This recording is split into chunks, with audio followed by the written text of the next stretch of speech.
شما إسرائيل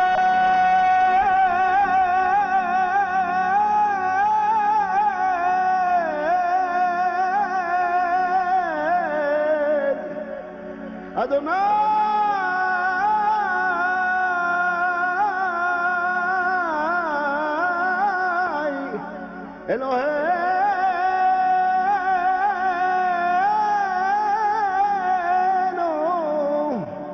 أدوناي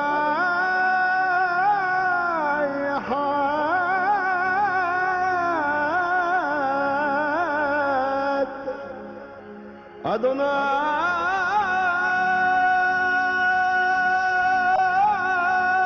أدوناي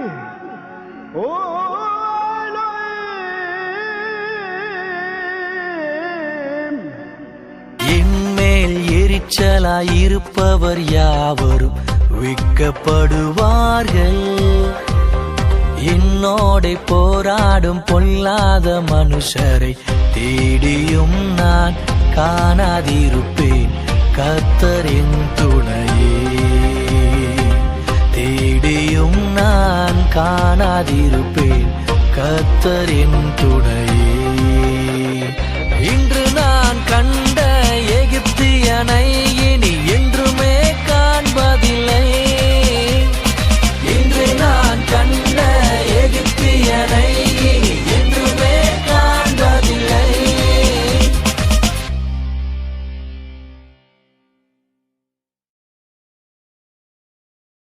எனக்கு விரோதமாய் எழும்பிடும் ஆயுதம் வைக்காதே போகும். எனக்கு எதிராய் புறப்பட்டு வருபவர் ஏழு வழியாய் கண்கள் முன்பாய் ஓடி போவார்கள். ஏழு வழியாய் கண்கள் முன்பாய் ஓடி போவார்கள். நான் உன்னதமானவர் மறைவில் இருப்பதால் எதை கண்டும் பயப்படேன். நான் உன்னதமானவர் மறைவில் இருப்பதால் எதை கண்டும் பயப்படேன். ஜெபம் பண்ணுவோம், கர்த்தரை நோக்கி பார்ப்போம்.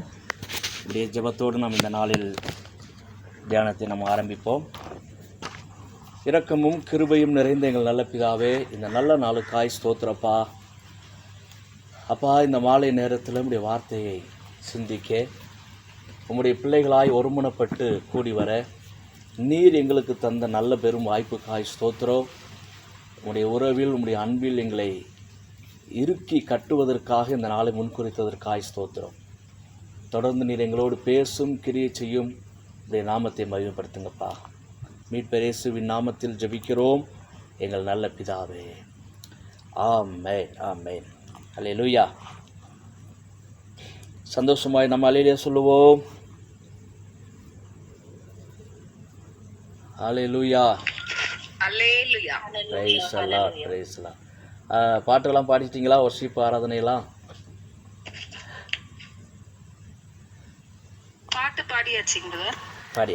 சரிங்க, ஓகே. நாம் தொடர்ந்து யாத்திராகமம் 15ஆம் அதிகாரம் 3வது வசனத்தை தியானித்து கொண்டிருக்கிறோம்.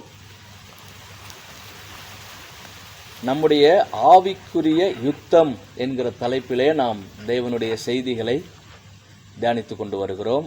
அருமையான ரஞ்சித் பாஸ்டர் அவர்கள் நமக்கு அதுக்கான பாடங்களை எடுத்திருக்கிறாங்க. நேற்றைக்கு முந்தின நாள் எடுத்த அந்த சப்ஜெக்டை தொடர்ந்து வரக்கூடிய காரியங்களை நாளைக்கு மற்ற நாட்களிலே பாஸ்டர் அவர்கள் தொடருவார்கள். இன்றைக்கு நாம் அதனுடைய ஒரு பகுதியை நாம் வேறொரு கோணத்திலே தியானிக்க போகிறோம், சிந்திக்க போகிறோம். நம்முடைய ஆவிக்குரிய யுத்தம் என்கிற தலைப்பை நாம் தியானிக்கிறோம். யாத்திராகமம் 15:3 வாசிப்போம். கர்த்தரே யுத்தத்தில் வல்லவர், கர்த்தர் என்பது அவருடைய நாமம். ஆமென். அதே போல எபேசியர் 6வது அதிகாரம் 12வது வசனம். புதிய ஏற்பாட்டிலே எபேசியர் 6:12 இந்த வசனத்தை, மாம்சத்தோடும் இரத்தத்தோடும் அல்ல, துரைத்தனங்களோடும் அதிகாரங்களோடும் இப்பிரபஞ்சத்தின் அந்தகார லோகாதிபதிகளோடும் வான மண்டலங்களில் உள்ள பொல்லாத ஆவிகளின் சேனைகளோடும் நமக்கு போராட்டம் உண்டு. ஆமென்.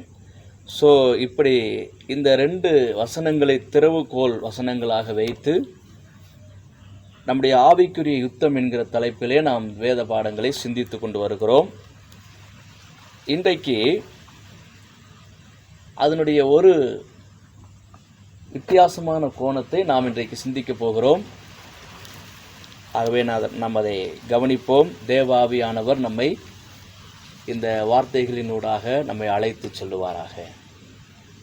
ஹல்லேலூயா, thank you Lord. ஹல்லேலூயா. வசனங்களை தியானிக்க எங்களுக்கு உதவி செய்யுங்கப்பா.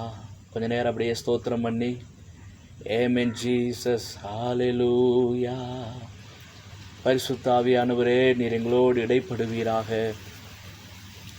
எங்களுக்கு ஆச்சரியமானவைகளை சொல்லித்தாங்கப்பா. எங்கள் கண்களை பிரகாசமுள்ள கண்களாய் மாற்றும் என்று நாங்கள் ஜெபிக்கிறோம். ஹல்லேலூயா, thank you Lord. வாரும் தூய ஆவியே, உம் பிரசன்னத்தை வாஞ்சிக்கிறோம். உம் வல்லமையால் எம்மை நீரைத்து நீராளுகை செய்யும்.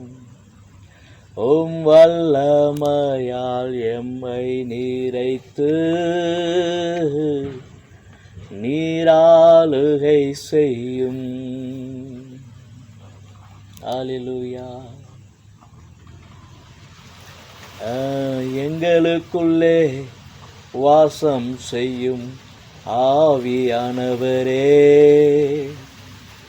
இந்நாளில் உம் சித்தம்போல் நடத்தி செல்லுமையா. எங்களுக்குள்ளே வாசம் செய்யும் ஆவியானவரே, இந்நாளில் உம் சித்தம்போல் நடத்தி செல்லுமையா. பரிசுத்த ஆவியானவரே, நீர் எங்களை நடத்துங்க. இயேசுவின் நாமத்தில் பிதாவே, ஆமென். அல்லேலூயா. யாத்திராகமத்தில் நாம் வாசிக்க கேட்ட வசனம் 15:3 எபேசியர் 6:12 வாசிக்க கேட்டோம். ஆக ஆவிக்குரிய யுத்தத்தை குறித்து நாம் சிந்திக்கிறோம். யுத்தங்கள் என்று சொல்லும்போது சண்டைகள், போராட்டங்கள், யுத்தங்கள், போர்கள் என்ற பல சொற்களால் நாம் அதை சொல்லுகிறோம். இந்த யுத்தத்தை குறித்து நாம் சிந்திக்கும்போது, தியானிக்கும்போது சண்டைகள் என்று நாம் அதை எடுக்கிறோம். ஒருவரோடு ஒருவர் சண்டை போட்டு கொள்ளுகிற அந்த காட்சி தான் நம்முடைய கண்களுக்கு முன்பாக வருகிறது. முதல்ல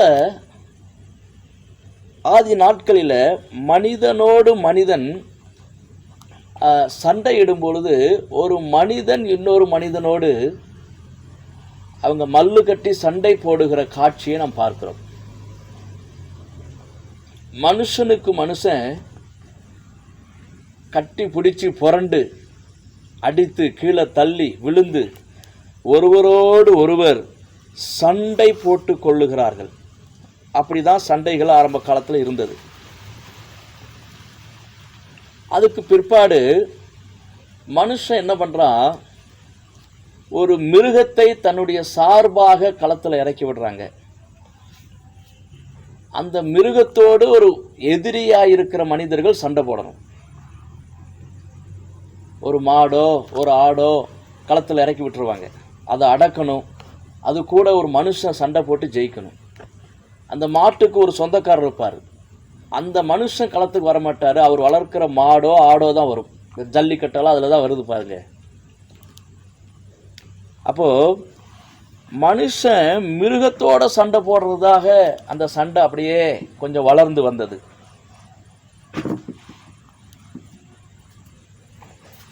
அதுக்கப்புறம் 2 மிருகங்களை மோத விட்டு மனிதர்கள் தங்கள் சார்பாக சண்டை போட்டுக்கிட்டாங்க. ஒரு ஆடு ஆடும், ஒரு மாடு மாடும், ஒரு கோழியும் கோழியும் சண்டை போட சொல்லி யுத்தங்களை இப்படியே வளர்த்து கொண்டு வந்தாங்க. இப்படி சண்டை போட்டுக்கிட்டு மனிதர்கள் களத்தில் இறங்காமல் தங்கள் வளர்க்கிற மிருகங்களை வச்சு சண்டை போட்டு அது ஜெயிச்சிருச்சுன்னா தங்களே ஜெயிச்ச மாதிரி வெற்றியை கொண்டாடி கொண்டு இருந்தார்கள். அப்படி நடந்தது. அதுக்கப்புறம் மனிதர்கள் என்ன செய்தார்கள் என்றால் ஆயுதங்களை கண்டுபிடித்தார்கள். ஆயுதங்களை கண்டுபிடித்து நேரடியாக ஒருவரோடு ஒருவர் அடித்து கொள்ளாமல் ஆயுதங்களை வைத்து ஒருத்தர் சண்டை போட ஆரம்பித்தாங்க. ஈட்டி, வாள் இப்படி ஆரம்பித்தது தான் இன்றைக்கு துப்பாக்கி வரைக்கும், ராக்கெட் ஏவுகணைகள் வரைக்கும் வந்து நிற்குது. ஆயுதங்களை வைத்து சண்டை போடுது. இப்போது உலக நாடுகள் எப்படி சண்டை போடுறாங்கன்னா ஆயுதங்களை வைத்து ஒவ்வொரு நாடும் மற்றொரு நாட்டோடு யுத்தம் பண்ணுகிறது, சண்டை போடுகிறது. ஆயுதங்கள் மூலமாக சண்டை போடுறது ரொம்ப எளிமையாக இருக்குது. சின்ன ஆயுதத்தின் மூலமாக பெரிய வெற்றியை ஈட்டிவிட முடியும். அதிக பொருட்செலவு இல்லாமல் யுத்தத்தை ஒரு முடிவுக்கு கொண்டு வந்து விட முடியும் என்று அறிந்து இப்போ ஆயுதங்களை கண்டுபிடித்து அந்த போர் ஆயுதங்கள் மூலமாக யுத்தம் பண்ணுகிறார்கள். அதை தான் நாம் பார்க்கிறோம். இந்த ஆயுதங்களை பயன்படுத்துதல் ஆதி நாட்களிலிருந்தே இருக்கு. வேதத்தில் தாவீது கோலியாத்தோடு சண்டை போடும்போது, யுத்தம் பண்ணும்போது அவர் தன்னுடைய ஒரு கூழாங்கல்லையும் அந்த சுழற்றி எரிகிற அந்த வில்லையும் அந்த சுழற்றி எரிகிற அந்த அடப்பை அதையும் பயன்படுத்தி, அதை ஆயுதமாக பயன்படுத்தி, ஒரு சின்ன கூழாங்கல்லை ஆயுதமாக பயன்படுத்தி ஒரு மிகப்பெரிய கோலியாத்தை வீழ்த்தி வெற்றி அடைந்த வரலாற்றை நாம் வேதத்தில் வாசிக்கிறோம். இப்படி ஆயுதங்கள் மூலமாக மனிதர்கள் சண்டையிட்டு யுத்தம் பண்ணி வெற்றி அடைகிற ஒரு கலையை கண்டுபிடித்து அதை பயன்படுத்த ஆரம்பித்தார்கள். வேதாகமத்திலும் அநேகர் இப்படிப்பட்ட ஆயுதங்களை பயன்படுத்தினதை நாம் வாசிக்கிறோம். இன்றைக்கு இந்த ஆயுதங்கள் என்கிற தலைப்பை தான் நாம் சிந்திக்க போகிறோம். அதாவது நம்முடைய ஆவிக்குரிய யுத்தத்தில் நமக்கு ஆயுதம் என்பது மிக முக்கியமான ஒன்று. வெப்பன்ஸ், ஆயுதங்கள் என்று சொல்லுவார்கள்.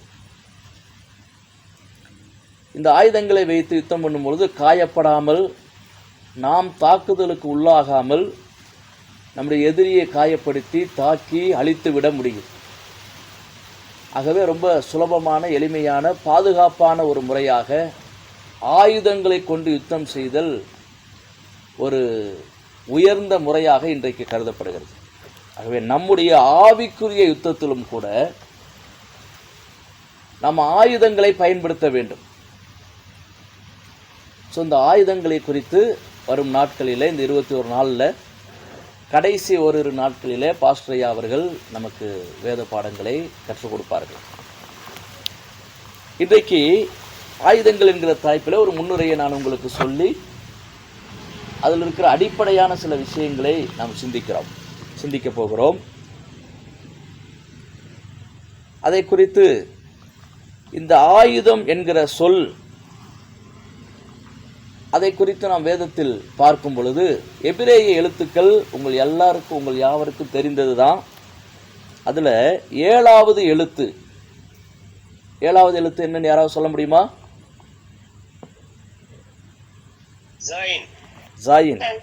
ஜாயின் என்கிற எழுத்துக்கு அர்த்தம், அதனுடைய அர்த்தங்களில் ஆயுதம் என்கிற ஒரு அர்த்தம் அங்கே சொல்லப்பட்டிருக்கிறது. ஸோ இந்த ஏழாவது எழுத்தாகிய ஜாயின் ஆயுதம் என்ற பொருளை உடைய எழுத்தாக இருக்கிறது. ஆயுதம் என்பதை சுட்டி காட்டுகிற ஒரு எழுத்தாக இருக்கிறது. இந்த ஆயுதம் என்ன செய்யும்னா அழித்து போடும், அழிவை கொண்டு வரும். ஆகவே 21வது எழுத்து, கடைசி எழுத்துக்கு முந்தின எழுத்து என்ன எழுத்துங்க? ஷின். ஷின் என்பதுக்கு ஓகே, ஷின் என்கிற அந்த எழுத்து அது அழித்தல் என்கிற அர்த்தத்தை கொண்டிருக்கிறது. அழித்தல் என்று. ஆனால் தேவன் நமக்காக அழித்து போட்டதை பற்றி அல்ல, அதை காட்டிலும் மேலான ஒன்றை நாம் இன்றைக்கு தியானிக்க போகிறோம். இது அழித்தலை சுட்டிக்காட்டுகிறது. இந்த ஜாயின் ஆயுதம் என்பதை நமக்கு சுட்டிக்காட்டுகிறது. ஆனால் ஆயுதமாகவே இருக்கிற ஒரு எழுத்து இருக்கிறது எபிரேயத்தில். ஆயுதமாகவே இருக்கிற ஒரு எழுத்து, அதுதான் 6வது எழுத்து. என்ன எழுத்து சொல்லுங்க பார்க்கலாம். ம் 6வது எழுத்து. ஆமா, வாவ், ஆணி. இந்த ஆணி என்பது ஒரு ஆயுதமாகவே இருக்கிறதை நாம் பார்க்கிறோம். ஆமென். நம்முடைய வெற்றி இந்த ஆணியின் மூலமாக நம்முடைய வெற்றி உறுதி செய்யப்பட்டிருக்கிறதை கொலோசையர் 2வது அதிகாரம் 14வது வசனத்தில் நாம் வாசிக்கிறோம். நமக்கு எதிரிடையாகவும் கட்டளைகளால் நமக்கு விரோதமாகவும் இருந்த கையெழுத்தை குலைத்து அதை நடுவில் இராதபடிக்கு எடுத்து சிலுவையின் மேல் ஆணி அடித்து. ஆமென். ஆணி அடித்து 15 வாசிப்போம். துரைத்தனங்களையும் அதிகாரங்களையும் உரிந்து கொண்டு வெளியரங்கமான கோலமாக்கி அவைகளின் மேல் சிலுவையிலே வெற்றி சிறந்தார். ஆமென். அல்லேலூயா. நம்முடைய கர்த்தராகிய இயேசு கிறிஸ்து சிலுவையின் மேல் வெற்றி சிறந்தார். அப்படி அவர் வெற்றி சிறக்கிறதிலே அவர் பயன்படுத்தின ஒரு மிக முக்கியமான ஆயுதம் ஆணி. ஆகவே நமக்கு எதிரடையாக இருந்த கையெழுத்தை குலைத்து அதை நடுவில் இராதபடிக்கு எடுத்து அதை சிலுவையின் மேல் ஆணி அடித்து வெற்றி சிறந்தார். இல்லையா சொல்லுவோம். சிலுவையின் மேல் ஆணி அடித்து வெற்றி சிறந்தார். கர்த்தர் நல்லவர். ஆகவே இந்த ஆணி என்கிற இந்த எழுத்து, வாவ் என்கிற இந்த எழுத்து, இது ஆதியாகமம் 1வது அதிகாரத்தில் 1வது வசனத்தில் நாம் அதை வாசிக்கும் பொழுது இந்த வசனத்தை எபிரேய மொழியிலே நாம் பார்க்கும் பொழுது முதல் வார்த்தை பெரஷித் என்று வருகிறது அல்லவா. இந்த பெரஷித்தில் இந்த வாவ் என்கிற எழுத்து 5வது எழுத்தாக வருகிறது. ஆமென். 5வது எழுத்தாக வருகிறது இந்த பெரஷித் என்கிற சொல்லில். இந்த வாவ் என்பது எபிரேய. ஹலோ, சொல்லுங்க.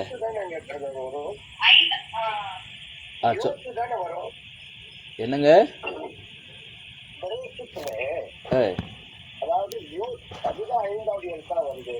ஓகே.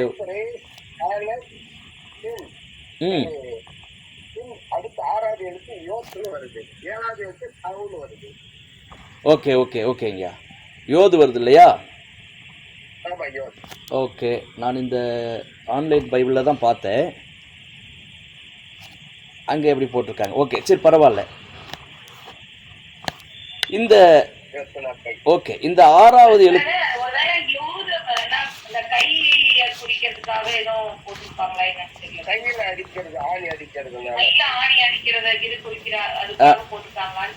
ஓகே ஓகே சரிங்க. இருக்கலாம். சரி, இப்போ 6வது எழுத்தாக வருகிற இந்த வாவ் ஆணி என்ற அர்த்தத்தை உடையதாக இருக்கிறது. ஆமென். இந்த இந்த இந்த எழுத்து, இந்த வாவ் என்கிற இந்த 6வது எழுத்து கொலோசையரில் இந்த எழுத்தினுடைய அந்த சொல், அந்த வார்த்தை, ஆணி என்கிற வார்த்தை நமக்கு அங்கே சிலுவையோடு சம்பந்தப்படுத்தி எழுதப்பட்டு இருக்கிறதை நாம் வாசிக்க கேட்டோம். கொலோசையர் 2:14. இங்கே நமக்கு எதிராக இதை பொது மொழிபெயர்ப்பில் வாசிக்கும்போது இந்த வசனத்தை கொலோசையர் 2:14 திருவிவிலிய வேதாகமத்தில் வாசிக்கும்போது நமக்கு எதிரான ஒப்பந்த விதிகள் பல கொண்ட கடன் பத்திரத்தை அவர் அழித்து விட்டார், அதை சிலுவையில் வைத்து ஆணியடித்து அறவே ஒழித்து விட்டார் என்று சொல்லப்பட்டிருக்கிறது. ஆமென். எவ்வளவு அழகாக சொல்லப்பட்டிருக்கிறது. நமக்கு எதிரான ஒப்பந்த விதிகள் பல கொண்ட கடன் பத்திரத்தை அவர் அழித்து விட்டார், அந்த கடன் பத்திரத்தை சிலுவையில் வைத்து ஆணி அடித்து அறவே ஒழித்து விட்டார் என்று திருவிவிலிய பொது மொழிபெயர்ப்பு வேதாகமத்திலே எழுதப்பட்டிருக்கிறது. அப்போது சிலுவையிலே ஆணி அடித்து வெற்றி சிறந்தார் என்று சொன்னால் எதை அவர் ஆணி அடித்து வெற்றி சிறந்தார் என்றால், நமக்கு எதிரான ஒப்பந்த விதிகள் பல கொண்ட கடன் பத்திரத்தை, நம்முடைய கடன் பத்திரத்தை அவர் சிலுவையில் ஆணி அடித்து அறவே ஒழித்து விட்டார். பாவிகளாய் இருக்கும்போது நாம் செலுத்த வேண்டிய நியாயப்பிரமாணத்தை கைக்கொள்ள முயற்சி செய்து முடியாமல் நாம் ஒவ்வொரு முறையும் தோற்று போகும்போது அதனால் நமக்கு வரக்கூடிய தண்டனைகள் அந்த நியாயப்பிரமாணத்திலே சொல்லப்பட்டிருக்கு. நியாயப்பிரமாணத்தை மீறினா, அதை நிறைவேற்ற முடியாமல் போனால் அதற்கு என்ன தண்டனை என்று கொடூரமான தண்டனைகள் பழைய ஏற்பாட்டிலே நமக்கு சொல்லப்பட்டிருக்கிறது. அந்த நியாயப்பிரமாணமாகிய நமக்கு எதிரான ஒப்பந்த விதிகள் அதை நம்ம கைக்கொள்ள முடியாமல் போனது நிமித்தம், நிறைவேற்ற முடியாமல் போனது நிமித்தம் ஏற்பட்ட அந்த கடன் பத்திரம் என்று சொல்லப்பட்டிருக்கு. அந்த கடன் பத்திரத்தை அறவே ஒழித்து விட்டார், சிலுவையில் ஆணி அடித்து அறவே ஒழித்து விட்டார் என்று இந்த வசனம் சொல்லுகிறது. த மெசேஜ் பைபிள் என்கிற ஆங்கில மொழிபெயர்ப்பு வேதாகமத்தில் that old arrest warrant cancelled and nailed the Christ cross என்று சொல்லப்பட்டிருக்கிறது. அங்கே என்ன சொல்லப்பட்டிருக்காங்க, அந்த பழைய அரெஸ்ட் வாரண்ட்டை கொஞ்சம் ரிப்பீட் பண்ணுங்க பாஸ்டர், இங்கிலீஷ்ல சொல்றத கொஞ்சம் ரிப்பீட் பண்ணுங்க pastor. that old arrest warrant, that old arrest warrant cancelled and nailed to Christ cross அப்படின்னு போட்டிருக்காங்க த மெசேஜ் பைபிளில். Thank you pastor. ஓகே, அப்போது இங்கே இது என்ன அர்த்தத்தில் சொல்லப்பட்டிருக்கிறது பாருங்க. இங்கே முக்கியமான அந்த வார்த்தையை நான் உங்களுக்கு கோடிட்டு காட்ட விரும்புகிறேன். ஓல்டு அரெஸ்ட் வாரண்ட் அப்படின்னு போட்டிருக்காங்க இல்லையா? இதை கிறிஸ்து சிலுவையிலே ஆணி அடித்ததின் மூலமாக அதை கேன்சல் பண்ணியிருக்கிறாரு.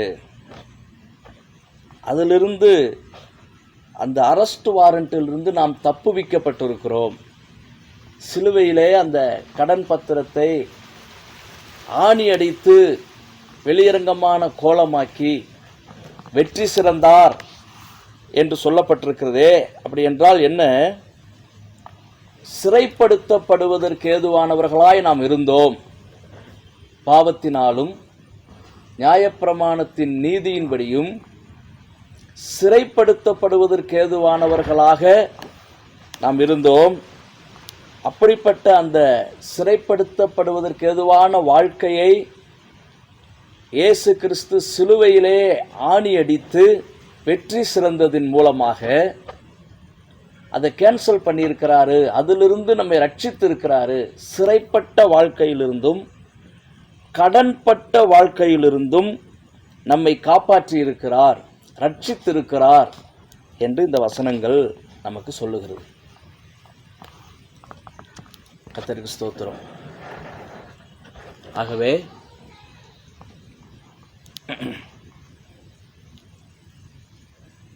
சிலுவையிலே அவர் ஆணி அடித்து வெற்றி சிறந்ததன் ஆணி அடித்து என்று சொன்னால் அங்கே ஆணி அடிக்கப்பட்டதில் கிறிஸ்து இயேசுவின் கைகளில் ஆணி அடிக்கப்பட்டது. ஆனால் அவர் தன் கைகளில் எதை வைத்திருந்தார்? பிரமாணங்களை வைத்திருந்தார், பழைய உடன்படிக்கையை வைத்திருந்தார், நமக்கு எதிரடையான கையெழுத்தை வைத்திருந்தார். அவைகளின் மேலும் ஆணி அடிக்கப்பட்டது. அங்கே ஆணி அடிக்கப்பட்டதன் மூலமாக பிசாசுக்கு ஒரு பெரிய தோல்வி ஏற்பட்டது.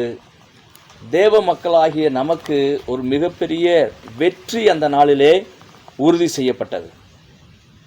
அங்கே ஆணி அடித்து அவர் வெற்றி சிறந்தார். ஆகவே ஆணி என்கிற இந்த ஆயுதத்தின் மூலமாக இயேசு கிறிஸ்து நமக்காக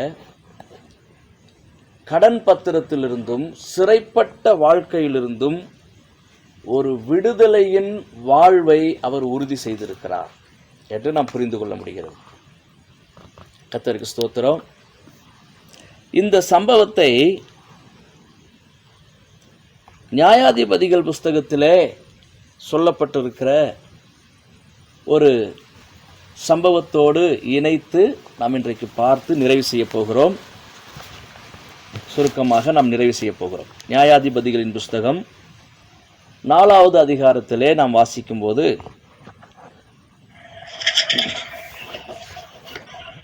அங்கே நியாயாதிபதிகள் 4வது அதிகாரம் முழுவதும் நிறைய வசனங்கள் இருக்கு. ஆனால் நாம் ஒரு சில வசனங்களை வாசிப்போம். 21வது வசனத்தை வாசிப்போம். பின்பு ஏபேரின் மனைவியாகிய யாகேல் ஒரு கூடார ஆணியை எடுத்து தன் கையிலே சுத்தியை பிடித்துக் கொண்டு மெல்ல அவன் அண்டையில் வந்து அவன் நெற்றியிலே அந்த ஆணியை அடித்து போட்டாள். அது உருவி போய் தரையிலே புதைந்தது. அப்பொழுது ஆயாசமாய் தூங்கின அவன் செத்து போனான். ஆமென். இங்கே இந்த ஆணியினால் ஒரு வெற்றியை ஒரு பெண் கொண்டு வருகிற காட்சியை நாம் பார்க்கிறோம். ஒரு பெண் கொண்டு வருகிற காட்சியை நாம் பார்க்கிறோம். ஆக யாகேல் என்கிற ஒரு பெண்ணை பார்க்கிறோம். இன்னும் இந்த அதிகாரத்தில் வாசிக்கும் பொழுது சிசேரா என்கிற அந்த மனிதனை குறித்து நாம் படிக்கிறோம். தெபோரா என்கிற தீர்க்கதரிசியை குறித்து நாம் பார்க்கிறோம். இந்த அதிகாரத்தில் இவர்கள் எல்லாரும் ஒரு பெரிய யுத்தத்திற்கு நேராக ஓடுகிறதையும் அந்த யுத்தத்திலே வெற்றி அடைகிறதையும் அதற்கு பின்பு நியாயாதிபதிகள் 5வது அதிகாரத்திலே கர்த்தரை துதித்து ஒரு வெற்றி பாடல் அவர்கள் பாடுகிறதையும் நாம் பார்க்கிறோம். இன்றைக்கு நம்மையும் இப்படிப்பட்ட ஒரு வாழ்க்கை வாழ்வதற்காகத்தான் கர்த்தர் அழைத்திருக்கிறார்.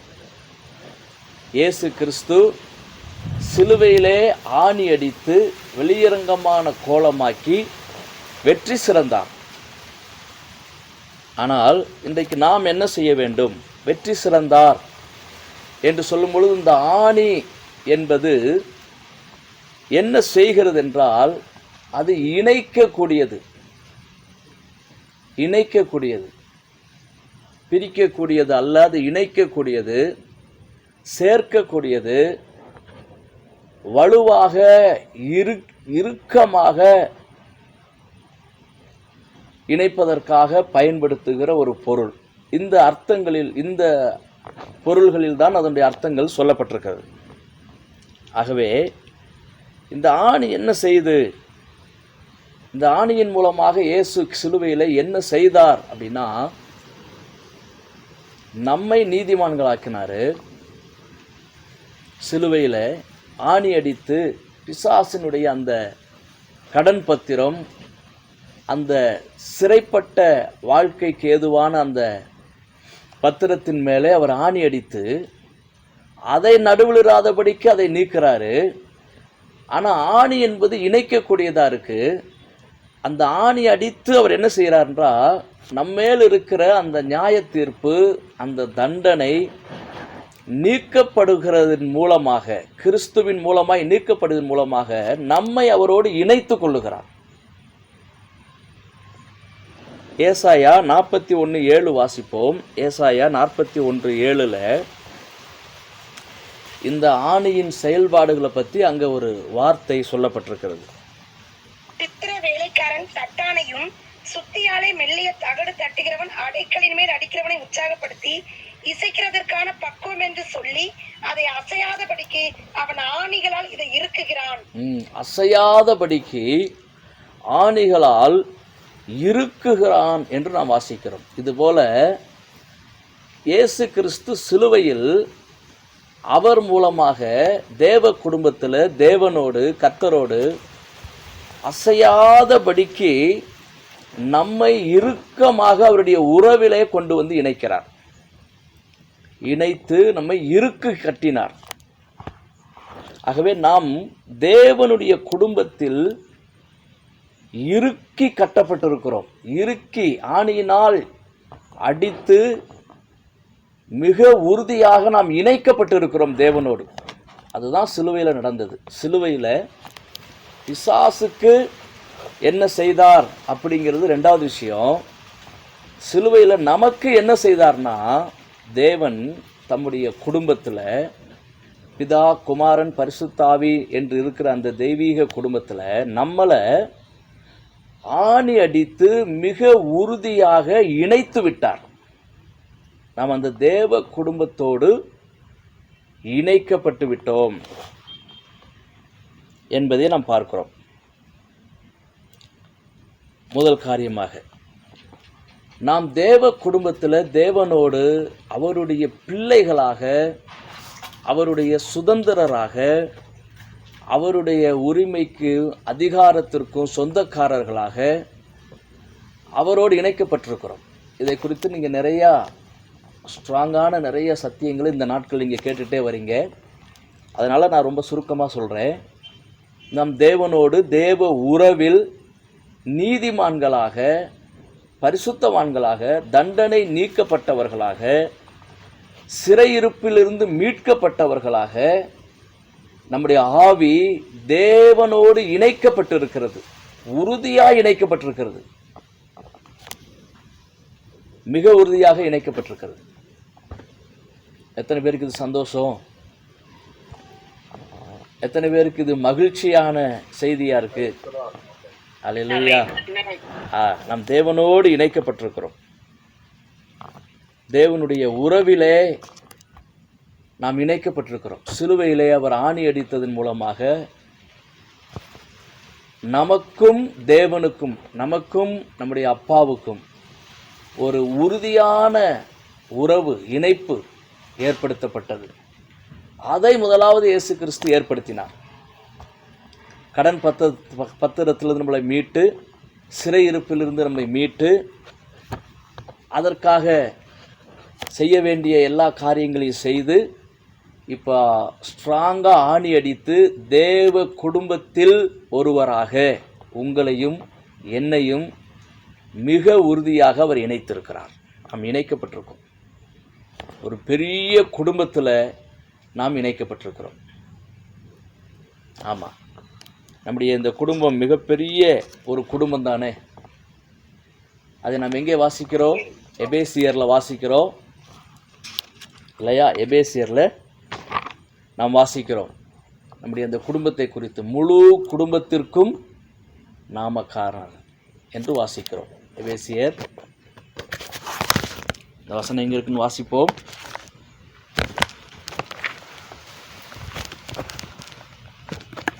பரலோகத்திலும் பூலோகத்திலும் உள்ள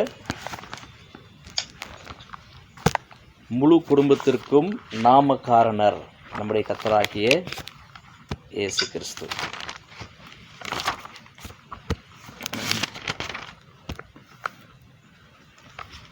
எவ்வளோ பெரிய ஒரு வாய்ப்பு நமக்கு பாருங்கள். இந்த மிகப்பெரிய குடும்பத்தில் நாம் இணைக்கப்பட்டிருக்கிறோம்.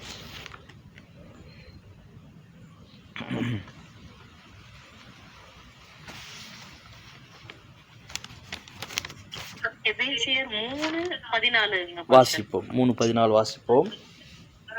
இதன் நிமித்தம் நான் பரலோகத்திலும் பூலோகத்திலும் உள்ள முழு குடும்பத்திற்கும் நாமக்காரனாகிய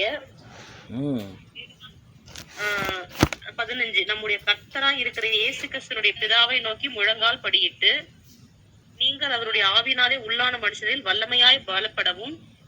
அதுக்கடுத்து வாசிங்க. ஆமே, போதுங்க.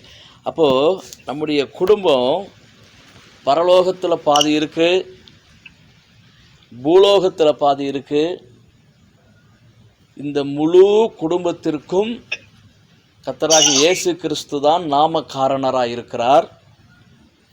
இப்படிப்பட்ட ஒரு யூனிவர்சல் ஃபேமிலி, ஒரு மிகப்பெரிய குடும்பம். அந்த குடும்பத்தில் நீங்களும் நானும் இணைக்கப்பட்டிருக்கிறோம். கிறிஸ்து சிலுவையில் ஆணி அடித்து வெற்றி சிறந்ததின் மூலமாக இந்த குடும்பத்தில் இணைக்கப்பட முடியாமல் இருந்த நம்ம மேலே இருந்த அந்த சுமைகள் நீக்கப்பட்டு இன்றைக்கு நாம் இந்த மிகப்பெரிய குடும்பத்தில் ஒரு மிக ஸ்ட்ராங்கான ஒரு உறவாக நாம் இணைக்கப்பட்டிருக்கிறோம். நம்ம இன்றைக்கி தனியாக இந்த பூமியில் இல்லை. நம்முடைய இந்த ஆவிக்குரிய யுத்தத்தில் நம்ம தனியாக இந்த யுத்தத்தை நம்ம செஞ்சுக்கிட்டு இருக்க போகிறதில்ல. இந்த யுத்தத்தில் சத்துருவானவனுடைய நிலை என்னங்கிறத நம்ம பார்க்க போகிறோம். ஆனால் நாம் தனியாக இல்லைங்கிறத புரிஞ்சுக்கணும். பரலோகத்திலும் பூலோகத்திலும் உள்ள முழு குடும்பம் அப்படிங்கிற அந்த வார்த்தையை நீங்கள் நோட் பண்ணி வைங்க. நம்முடைய ஆண்டவர் குடும்பங்களின் தேவனாக இருக்கிறார். அவர் குடும்பங்களை விரும்புகிறார், நேசிக்கிறார். அவர் மனிதனை உண்டாக்கின போது ஒரு குடும்ப மனிதனாக அவனை படைத்தார். பழுகி பெருகக்கூடிய நிலையை உண்டாக்கக்கூடிய ஒரு மனிதனாக, ஒரு குடும்ப மனிதனாக அவனை படைத்தார். ஒரு குடும்பஸ்தனாக ஆதாமை கர்த்தர் படைத்தார். ஆக நாம் முழு குடும்பமாக இருக்கணும்னு கர்த்தர் விரும்புகிறாரு. நம்ம குடும்பமாக கூட, நம்முடைய குடும்பங்கள் கூட முழு குடும்பமாக இருக்கணும்னு கர்த்தர் விரும்புகிறாரு. அதோடு மட்டுமல்ல, பரலோகத்திலும் பூலோகத்திலும் உள்ள ஒரு மிகப்பெரிய முழு குடும்பம் இருக்கிறது. அந்த குடும்பத்தின் தலைவர் இயேசு கிறிஸ்து. அவர்தான் நாமக்காரணர். அவருடைய நாமத்தினால் அந்த குடும்பம் அழைக்கப்படுகிறது. அந்த குடும்பத்தில் நீங்களும் நானும் இருக்கிறோம். நம்முடைய குடும்பம் ரொம்ப பெருசு. நம்ம குடும்பமாக சேர்ந்து ஒரு ஆவிக்குரிய யுத்தத்தை நாம் பண்ணி கொண்டிருக்கிறோம். குடும்பமாய் சேர்ந்து ஒருமனப்பட்டு கணவன், மனைவி, பிள்ளைகள், பெற்றோர் எல்லாம் சேர்ந்து ஒருமனப்பட்டு இந்த ஆவிக்குரிய யுத்தத்தை நாம் செய்யும் பொழுது மிகப்பெரிய வெற்றி நம்ம அடைய முடியும். ஆக தேவன் நம்மை அவருடைய பெரிய குடும்பத்தில், அவருடைய உறவில், அவருடைய தனிப்பட்ட வாழ்க்கையில் நமக்கு ஒரு இடம் கொடுத்துருக்கிறார். அவருடைய தனிப்பட்ட விருப்பத்தில், தனிப்பட்ட வாழ்க்கைக்குள்ளே நாம் அவரோடு இணைக்கப்பட்டிருக்கிறோம். பர்சனலாக நீங்களும் நானும் பர்சனலாக தனிப்பட்ட விதத்தில் குடும்பமாய் தேவனோடு இணைக்கப்பட்டிருக்கிறோம். அவர் நம்மோடு உறவாடுகிறார், நம்மோடு பேசுகிறார், நமக்கு கற்றுக் கொடுக்கிறார், நமக்கு வெளிப்படுத்துகிறார். நம்முடைய வாயின் வார்த்தைகள், ஜெபங்களை கேட்க அவர் விருப்பமாக இருக்கிறார். நமக்கு கொடுக்கும் பொழுது, நம்மை ஆசீர்வதிக்கும் போது அவர் மகிழ்ந்து களி கூறுகிறார். நம்மோடு இணைந்து பயணிப்பது அவருக்கு ஒரு பெரிய சந்தோஷம். எப்போல்லாம் நாம் அவரை நினைக்கிறோமோ, எப்போல்லாம் அவர் சமூகத்தில் அமருகிறோமோ, எப்போதெல்லாம் அவருடைய நோக்கங்களோடு திட்டங்களோடு இணைந்து அதை நிறைவேற்றும்படியாக நாம் பயணிக்கிறோமோ, செயல்படுகிறோமோ, அப்போதெல்லாம் அவர் மிகவும் மகிழ்ச்சி அடைகிறார்.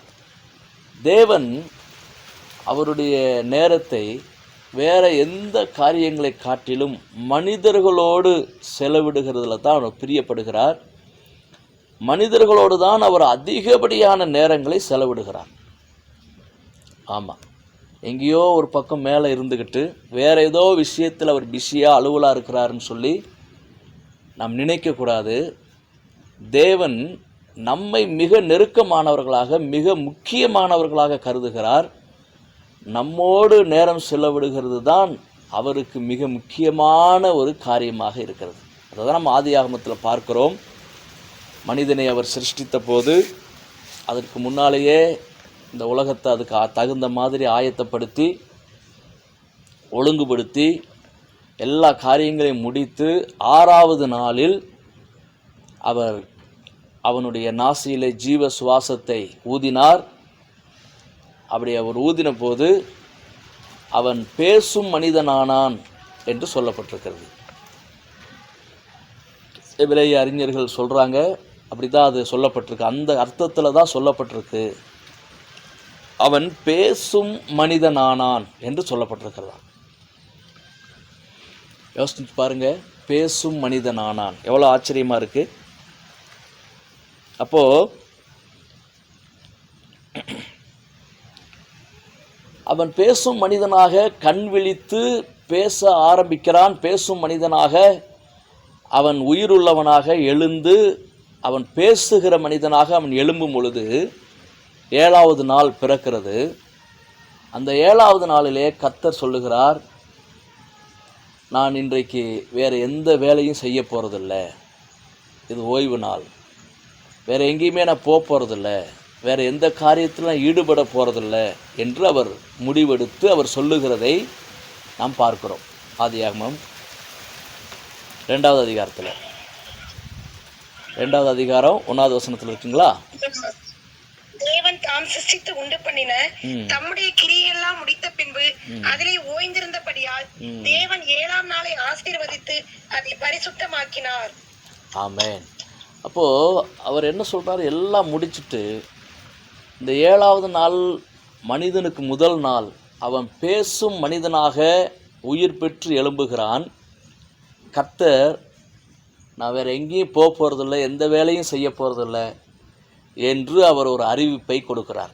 கொடுத்துட்டு தாம் உண்டாக்கின அந்த மனிதனோடு அந்த நாள் முழுவதும் அவன் பேசுகிறதை கேட்பதற்காக, அவன் எப்படி பேசப் போகிறான், அவன் என்ன கேள்விகளை கேட்கப் போகிறான், அவன் எந்த மாதிரி இந்த படைப்புகளை பார்த்து என்ன பதில் சொல்ல போகிறான், அவன் இந்த படைப்புகள் எல்லாவற்றையும் கர்த்தர் அவனிடத்தில் கொண்டு வந்து காண்பிக்கிறார், அவன் அதற்கு எப்படி பெயர் வைக்கிறான் என்று அவர் பார்த்து மகிழ்ச்சி அடைகிறார்.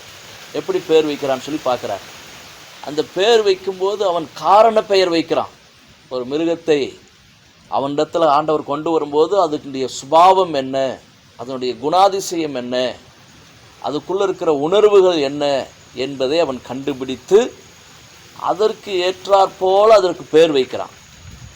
இதெல்லாம் தேவன் பார்த்து, நான் உண்டாக்கின மனுஷன் என்னுடைய ஜீவ சுவாசத்தை ஊதி உயிர் கொடுத்து பேசும் மனிதனாக நான் எழுப்பின என்னுடைய மகன், என்னுடைய பிள்ளை, என்னைப் போலவே இந்த மிருகங்களுடைய உணர்வுகளை ஊடுருவி பார்க்கிறானே,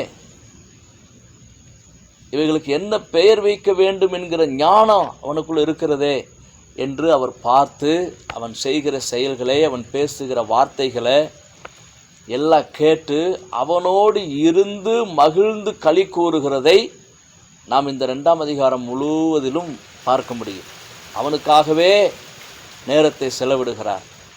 அவன் பேசுகிறதை பார்க்கிறார், அவன் பெயர் வைக்கிறதை பார்க்கிறார், அவன் கண் விழித்து எழும்புகிறதை பார்க்கிறார், அவன் நடக்கிறதை பார்க்கிறார், அவனுடைய உள்ளத்தில் உணர்வுகள் என்ன நினைக்கிறான், அவனுடைய இருதயத்தின் நினைவுகள் எப்படி செயல்படுகிறது என்பதை பார்த்து அவர் சந்தோஷப்படுகிறார். மேலும் மேலும் அவனுக்கு நன்மைகள் செய்து மெருகூட்டி அவனை உருவாக்குவதிலே அவர் நேரத்தை செலவிடுகிறார். அதனால் நாம் ஆராதிக்கிற நம்முடைய தேவன், நம்முடைய அப்பா, அவர் வேறு எந்த காரியத்திலும் அலுவல்களிலும் அவர் பிஸியாக இருக்கிறது இல்லை. இந்த பூமியில் வாழ்கிற மனிதர்கள், திருச்சபை, தேவ பிள்ளைகளாகிய நீங்களும் நானும் தான் அவருக்கு மிக முக்கியமானவர்கள். நம்ம பேசுகிற பேச்சை, நம்ம செய்கிற ஜெபத்தை கேட்பதிலே அவர் மிகவும் லயித்து போகிறார், சந்தோஷப்படுகிறார். அதை நம்ம புரிஞ்சுக்கணும். நம்ம தான் சிருஷ்டிப்புகளிலேயே அவருக்கு மிக முக்கியமான படைப்பு. ஆகவே நமக்காகவே இந்த பிரபஞ்சம் உண்டாக்கப்பட்டிருக்கிறது முழுவதும். ஆகவே இந்த மனிதனோடு அவர் பேசுகிறது, மனிதன் தேவனோடு பேசுகிறதுல வேறு எந்த இடையூறும் வந்துவிடக்கூடாது என்பதற்காக தேவன் முன்னதாகவே எல்லாவற்றையும் படைத்து முடித்து சரி பண்ணி வைத்திருந்தார். அப்போ அவர் எவ்வளோ நம்மளை நேசிக்கிறாருன்னு தெரியுது. ஆகவே சிலுவையில் ஆணி அடித்து இப்படிப்பட்ட உறவை தான் மனிதன் இழந்து போனான். ஆனால் இயேசு கிறிஸ்து இந்த பூமிக்கு மனிதனாக வந்து சிலுவையிலே அவர் ஆணி அடித்து வெற்றி சிறந்த போது அங்கே நடந்தது என்ன? இப்படிப்பட்ட மணிமகுடமாக வாழுகிற அந்த நிலைக்கு மறுபடியும் நம்மை கொண்டு வந்து விட்டார். இப்போ நாம் அவருக்கு செல்ல பிள்ளைகள், அவருக்கு மிக முக்கியமானவர்கள். அவர் நம்முடைய சத்தத்தை கேட்பதிலே அவர் பிரியப்படுகிறார். நம்முடைய ஜெபங்களை பார்த்து கேட்டு அவர் மிகவும் சந்தோஷப்படுகிறார். நம்மை ஆசீர்வதிப்பதிலே அவர் மனம் மகிழ்ந்து களி கூறுகிறார் என்பதை நாம் புரிந்து கொள்ளணும். ஆகவே நாம் தேவனுக்கு மிக முக்கியமானவர்கள். ஆமென் சொல்லுவோம். நாம் தேவனுக்கு மிக முக்கியமானவர்கள். நாம் தேவனுடைய குடும்பத்தில் மிக உறுதியாக அசைக்கப்பட முடியாத அளவிற்கு நாம் இணைக்கப்பட்டிருக்கிறோம். இந்த இணைப்பின் உறுதியை பற்றி தான் பவுல் ரோமருக்கு எழுதின நிருபத்திலே அவர் சொல்லுகிறார். கிறிஸ்துவின் அன்பை விட்டு நம்மை பிரிப்பவன் யார் என்று சொல்லுகிறதை நாம் பார்க்கிறோம். ரோமருக்கு எழுதின நிருபத்திலே 8வது அதிகாரத்திலே அதில் கொஞ்சம் நம்ம அந்த எத்தனாவது வசனத்திலிருந்து 35 வாசிப்போம். உமது நிமித்தம் எந்நேரமும் கொல்லப்படுகிறோம், அடிக்கப்படும் ஆடுகளைப் போல எண்ணப்படுகிறோம் என்று எழுதியிருக்கிறபடி நேரிட்டாலும் கிறிஸ்துவின் அன்பை விட்டு நம்மை பிரிப்பவன் யார்? உபத்திரவமோ, வியாகுலமோ, துன்பமோ, பசியோ, நிர்வாணமோ, நாசமோசமோ, பட்டயமோ, இவை எல்லாவற்றிலேயும் நாம் நம்மில் அன்பு கூறுகிறவராலே முற்றும் ஜெயம் கொள்கிறவர்களாய் இருக்கிறோமே. ஆமென். முற்றிலும் நாம் ஜெயம் கொள்ளுகிறவர்களாய் இருக்கிறோம். மாத்திரமல்ல, தொடர்ந்து வாசிப்போம். மரணமானாலும் ஜீவனானாலும் தேவ தூதர்கள் ஆனாலும் அதிகாரங்கள் ஆனாலும் வல்லமைகள் ஆனாலும் நிகழ்காரியங்கள் ஆனாலும் வரும் காரியங்கள் ஆனாலும் உயர்வானாலும் தாழ்வானாலும் வேறெந்த சிருஷ்டியானாலும் நம்முடைய கர்த்தராகிய இயேசு கிறிஸ்துவுள்ள தேவனுடைய அன்பை விட்டு நம்மை பிரிக்க மாட்டாதென்று நிச்சயித்திருக்கிறேன். இதான் சொல்ற, தேவன் இணைத்திருக்கிறார். பவுல் சொல்லுகிறார், அந்த இணைப்பிலிருந்து, அந்த கிறிஸ்துவின் அன்பினுடைய அந்த இணைப்பிலிருந்து எந்த காரியமும் இங்கே சொல்லப்பட்டிருக்கு பாருங்க, மரணமானாலும் ஜீவனானாலும் தேவ தூதர்கள் ஆனாலும் அதிகாரங்கள் ஆனாலும் எதுவாக இருந்தாலும் அவர் ஒரு பட்டியல் சொல்கிறார். சொல்லி இப்படிப்பட்ட எதுவுமே இந்த கிறிஸ்துவின் அன்பிலிருந்து நம்மை பிரிக்க மாட்டாது என்று நிச்சயித்திருக்கிறேன். ஏன்னா பிரிக்க முடியாதபடிக்கு உறுதியாய் அவர் ஆணி அடித்திருக்கிறார். ஆமென். அவருடைய கைகளில் அடிக்கப்பட்ட அந்த ஆணி, அதனுடைய தழும்பு ஒரு நாளும் மாறி போகிறதில்லை. அவர் உயிர் தெழுந்து வந்தார். தோமா அவருடைய கைகளை தொட்டு பார்த்தார். அந்த ஆணி அடிக்கப்பட்ட அந்த சுவடு, அந்த அடையாளம் அங்கே இருந்தது, அந்த தழும்பு அங்கே இருந்தது. ஆகவே கிறிஸ்து இயேசு பிரிக்க முடியாதபடி இணைத்திருக்கிறார். சொல்லுங்க, இயேசு கிறிஸ்து. எல்லாரும் சொல்லுவோம், இயேசு கிறிஸ்து பரலோக குடும்பத்துல, தேவனுடைய உறவுல பிரிக்க முடியாதபடி உறுதியா எங்களை இணைத்திருக்கிறார். ஆமென். நம்மளை உறுதியா இணைச்சிருக்காருங்க. அவர் ஆணி அடித்து இணைத்திருக்கிறாருங்க. நிகழ்காலம் வருங்காலமா, நிகழ்காலமோ வருங்காலமோ, தேவ தூதர்களோ கூட வந்தாலும் நம்மளை பிரிக்க முடியாது. அந்த அளவிற்கு அவருடைய அன்புல, அவருடைய உறவுல, அவருடைய குடும்பத்தில் நாம் மிக முக்கியமானவர்களாக இருக்கிறோம். நாம் அடிமைத்தனத்திற்கும் சிறையிருப்புக்கும் கடன் பத்திரத்திற்கும் நீங்களாக்கி மீட்கப்பட்டிருக்கிறோம். மீட்கப்பட்ட நம்மை அவருடைய குடும்பத்தில், அவருடைய உறவில், அவருடைய அன்பில் எந்த காரியத்தினாலும் பிரிக்க முடியாதபடி அவர் நம்மை இணைத்திருக்கிறார். யாரும் பிரிக்க முடியாது. மரணமோ ஜீவனோ வருங்காரியமோ நிகழ்காரியமோ தேவ தூதர்களோ வேற எந்த அதிகாரங்களோ வல்லமைகளோ எதுவுமே அவர் ஆணி அடித்து இணைத்த அந்த இணைப்பை, அவர் இருக்குன அந்த இறுக்கத்தை விட்டு நம்மளை எதுவுமே பிரிக்க முடியாது. எத்தனை பேர் ஆமேன்னு சொல்றீங்க? பிரிக்கவே முடியாது. ஆமே, அப்படி நம்மளை இணைத்திருக்கிறார். ஆகவே இந்த ஆணி அடித்தல் என்கிற அந்த வாவ் என்கிற எழுத்து அது ஒரு ஆயுதம். அது நம்முடைய ஆவிக்குரிய யுத்தத்தில் இயேசு கிறிஸ்து நமக்காக பயன்படுத்தின ஒரு நல்ல ஆயுதம், ஒரு மிக முக்கியமான ஆயுதம். அந்த ஆயுதத்தின் மூலமாக நாம் என்ன கற்றுக்கொள்கிறோம்? வாவ் என்கிற எழுத்து அது ஆணி என்ற அர்த்தத்தை கொடுக்கிறது.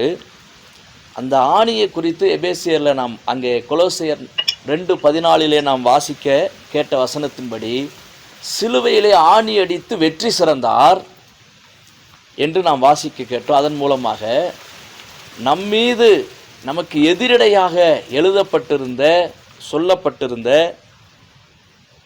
அந்த நியாயப்பிரமாணத்தின் சாபங்களுக்கு, கடன் பத்திரத்திற்கு, சிறையிருப்புக்கு, தண்டனைகளுக்கு நம்மை நீங்களாக்கி நீதிமான்களாக்கி மீட்டு நம்மை தேவனுடைய மிகப்பெரிய பரலோகத்திலும் பூலோகத்திலும் பரவி இருக்கிற அந்த மிகப்பெரிய குடும்பத்தில் ஒருவராக நம்மை இணைத்திருக்கிறார்.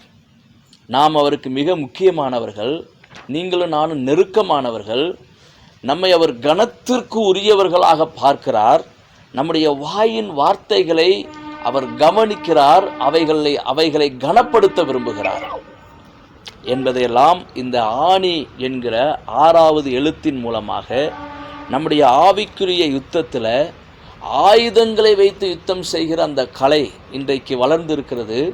இயேசு கிறிஸ்து அந்த 2000 ஆண்டுகளுக்கு முன்பாகவே இந்த ஆணி என்கிற ஆயுதத்தின் மூலமாக சத்துருவை தோற்க பண்ணி அவன் கைகளிலிருந்து நம்மை மீட்டு அவருடைய குடும்பத்தில் நம்மை இணைத்து, ஆதாமும் ஏவாளும் அவர்கள் பேசும் மனிதராக ஜீவ சுவாசம் ஊதி எழுப்பப்பட்ட போது எந்த நிலையில் இருந்தார்களோ அந்த நிலையில் இப்பொழுது நம்மை மீண்டும் கொண்டு வந்து வைத்து, அதற்கு பிற்பாடு அதற்கு மேலான ஆழமான உறவுகளுக்குள்ளே நம்மை அழைத்து செல்லும்படியாக இப்பொழுது நம்மை அவர் வழிநடத்தி கொண்டிருக்கிறார் என்கிற செய்தியெல்லாம் நாம் சிந்திக்கிறோம். சரி, இப்போ வாசிக்கலாம். இங்கே நியாயாதிபதிகள் புஸ்தகத்தில் இந்த மிகப்பெரிய குடும்பம் நாம 5ஆம் அதிகாரம் 20வது வசனத்தில் இந்த யாகேல் அவனை சிசராவை கொன்றபோது, ஆணி அடித்து கொன்று அந்த யுத்தத்திலே அவர்கள் வெற்றி அடைந்த போது அங்கே நடந்த அந்த சம்பவம் 5:20 வாசிப்போம். நியாயாதிபதிகள் 5:20. வானத்திலிருந்து யுத்தம் உண்டாயிற்று. வானத்திலிருந்து யுத்தம் உண்டாயிற்று. பாருங்க, சிசரா ஓடுகிறான். தெபோராலும் அந்த தெபோராலோடு கூட வருகிற உதவியாளர்களும் அவங்கள துரத்திக்கிட்டு வராங்க. அவன் ஒளிந்து ஓடுகிறான். யுத்தத்தில் தோற்று போய் அந்த யுத்தம் ஒளிந்து ஓடும் பொழுது அந்த தளபதி, அந்த சிசரா என்கிற தளபதி யாகேலுடைய வீட்டிற்குள்ளே ஓடுகிறான். அவனை ஒரு கூடையிலே போட்டு கவுத்தி அவன் குடிக்க தண்ணீர் கேட்கிறான். அப்போ ஒரு சுத்தியலையும் ஒரு ஆணியை எடுத்து கொண்டு வந்து அவன் தலையிலே அந்த ஆணியை அடித்து அவனை கொன்று போட்டாள். அப்படியாக இந்த யுத்தம் முடிவுக்கு வந்தது. அவன் 900 இருப்பு ரதங்களை உடையவனாய் இருந்தான் என்று நாம் வாசிக்கிறோம். இதெல்லாம் நீங்கள் வீட்டில் வாசிங்க. இந்த நியாயாதிபதிகள் 4வது அதிகாரம் 5வது அதிகாரம் 2 அதிகாரத்துக்குள்ளே இதெல்லாம் இருக்குது. 900 இருப்பு ரதங்களுடைய ஒரு பெரிய வலிமையான படை அவன் வைத்திருந்தான். அவனோடு இவர்கள் யுத்தம் பண்ணி ஜெயித்தார்கள். அப்படி ஜெயித்த அந்த வெற்றியை குறித்து இவர்கள் பாடுகிறார்கள். தீர்க்கதரிசியானவள் பாடும் பொழுது அதில் சொல்லுகிற ஒரு வார்த்தை தான் நியாயாதிபதிகள் 5:20 நாம் வாசிக்க கேட்கிறோம். வானத்திலிருந்து யுத்தம் உண்டாயிற்று. வாசிப்போம். வானத்திலிருந்து யுத்தம் உண்டாயிற்று. நட்சத்திரங்கள் தங்கள் அயனங்களிலிருந்து சிசராவோட யுத்தம் பண்ணின. அல்லேலூயா. எது யுத்தம் பண்ணினதாமா? நட்சத்திரங்கள் தங்கள் அயனங்களிலிருந்து புறப்பட்டு சிசராவோடே யுத்தம் பண்ணின. அல்லேலூயா. அப்போ நம்முடைய குடும்பம் பரலோகத்திலிருந்து பூலோகம் வரைக்கும் இருக்கிறது, மிகப்பெரிய குடும்பம். அதனால் யுத்தம் இங்கே சிசராவை துரத்து கொண்டு தெபோரால் ஓடுகிறாள். ஹலோ, அந்த அயனங்கள் இருக்குல்ல பிரதர், அது திருவிவிலியத்துல என்னன்னு கொஞ்சம் பார்ப்போம். திருவிவிலியத்தில் பார்க்கலாமே கண்டிப்பாக. யாராவது திருவிவிலியத்தில் எடுத்து படிக்க முடியுமா குரூப்பில்?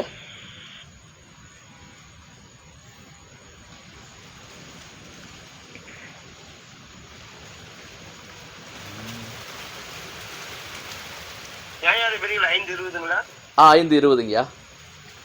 வானிலிருந்து விண்மீன்கள் போரிட்டன, பாதியிலிருந்து அதான் வானிலிருந்து விண்மீன்கள் போரிட்டன, தங்கள் பாதியிலிருந்து சீசராவுடன் போரிட்டன. ஆமே. இந்த அயனங்கள் அப்படிங்கிறது பாதைகள் அப்படின்னு போட்டிருக்காங்க இங்கே, இல்லைங்களா ஐயா? ஆமாம். அதாவது ஒவ்வொரு நட்சத்திர மண்டலங்களுக்கும் ஒரு பாதை, ஒரு நீள்வட்ட பாதை இருக்குது. அதை தான் அயனங்கள் அப்படின்னு சமஸ்கிருதத்தில் சொல்லப்பட்டிருக்கு. ஆகவே அது பாதைகள்னு போட்டிருக்கு. அப்போது யுத்தம் வானத்திலிருந்து துவங்குது. இங்கே இந்த பூமியில் சிசராங்கிற ஒரு மனுஷன் 900 இருப்பு ரதங்களை உடையவன், ஒரு பிரபு. அவன் தேவ ஜனத்துக்கு எதிராக யுத்தத்திற்கு புறப்படுகிறான். அப்போ ஒரு தீர்க்கதரிசியும் அவளோடு கூடிய ஒரு கூட்டமும் யுத்தம் பண்ண புறப்படும் போது வேதம் சொல்லுது, வானத்திலே யுத்தம் உண்டாயிற்று அப்படின்னு. ஆகவே நம்ம ஒரு தேவ குடும்பத்தில், ஒரு பெரிய குடும்பத்தில், பரலோகத்திலும் பூலோகத்திலும் நிறைந்திருக்கிற ஒரு குடும்பத்தின் அங்கத்தினராக இருக்கிறதுனால நமக்கு எதிராக ஒரு யுத்தம் வருதுன்னு சொன்னால், நம்ம வாழ்க்கையில் ஒரு ஆவிக்குரிய யுத்தம் இருக்குன்னு சொன்னால், அந்த யுத்தத்தில் நாம் தனித்து போரிட போகிறது அல்ல, செயல்பட போகிறது அல்ல.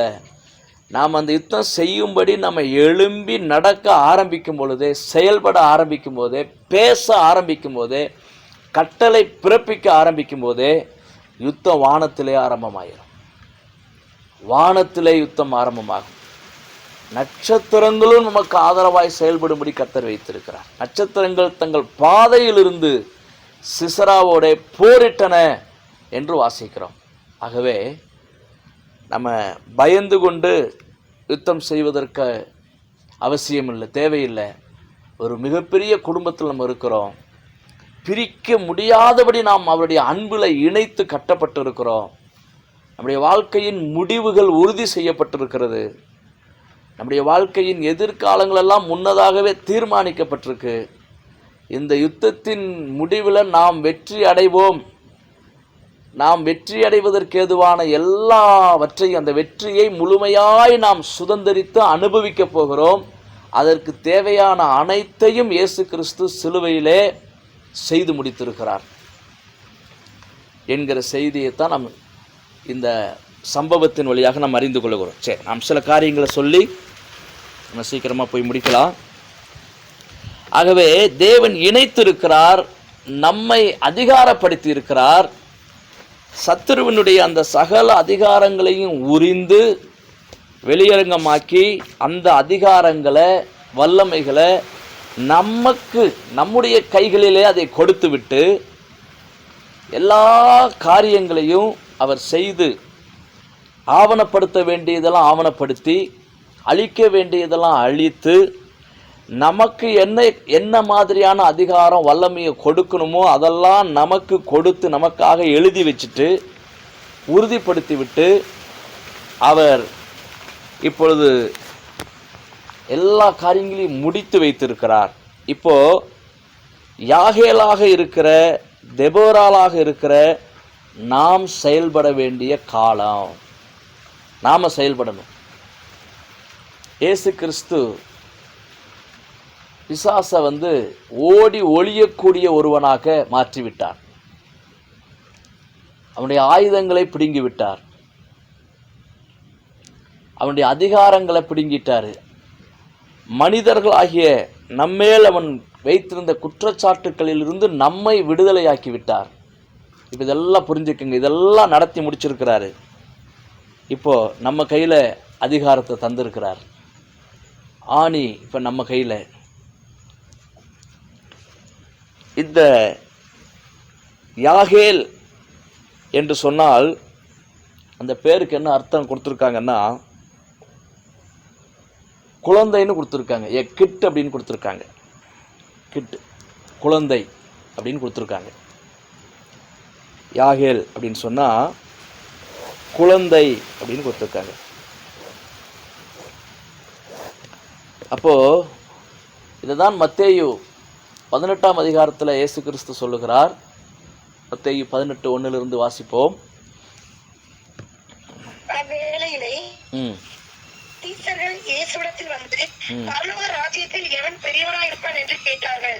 இயேசு ஒரு பிள்ளையை தம்மிடத்தில் அழைத்து அதை அவர்கள் நடுவே நிறுத்தி, நீங்கள் மனம் திரும்பி பிள்ளைகளைப் போல் ஆகாவிட்டால் பரலோக ராஜ்யத்தில் பிரவேசிக்க மாட்டீர்கள் என்று மெய்யாகவே உங்களுக்கு சொல்கிறேன். ஆகையால் இந்த பிள்ளையை போல தன்னை தாழ்த்துகிறவன் எவனோ அவனே பரலோக ராஜ்யத்தில் பெரியவனாய் இருப்பான். இப்படிப்பட்ட ஒரு பிள்ளையை நாம நிமித்தம் ஏற்றுக்கொள்கிறவன் என்னை ஏற்றுக்கொள்கிறான். என்னிடத்தில் விசுவாசமாய் இருக்கிற இந்த சிறியவரின் ஒருவனுக்கு இடரல் உண்டாக்கிறவன் எவனோ அவனுடைய கழுத்தில் எந்த கல்லை கட்டி சமுத்திரத்தின் ஆழத்திலே அவனை அமிழ்த்துகிறது அவனுக்கு நலமாய் இருக்கும்.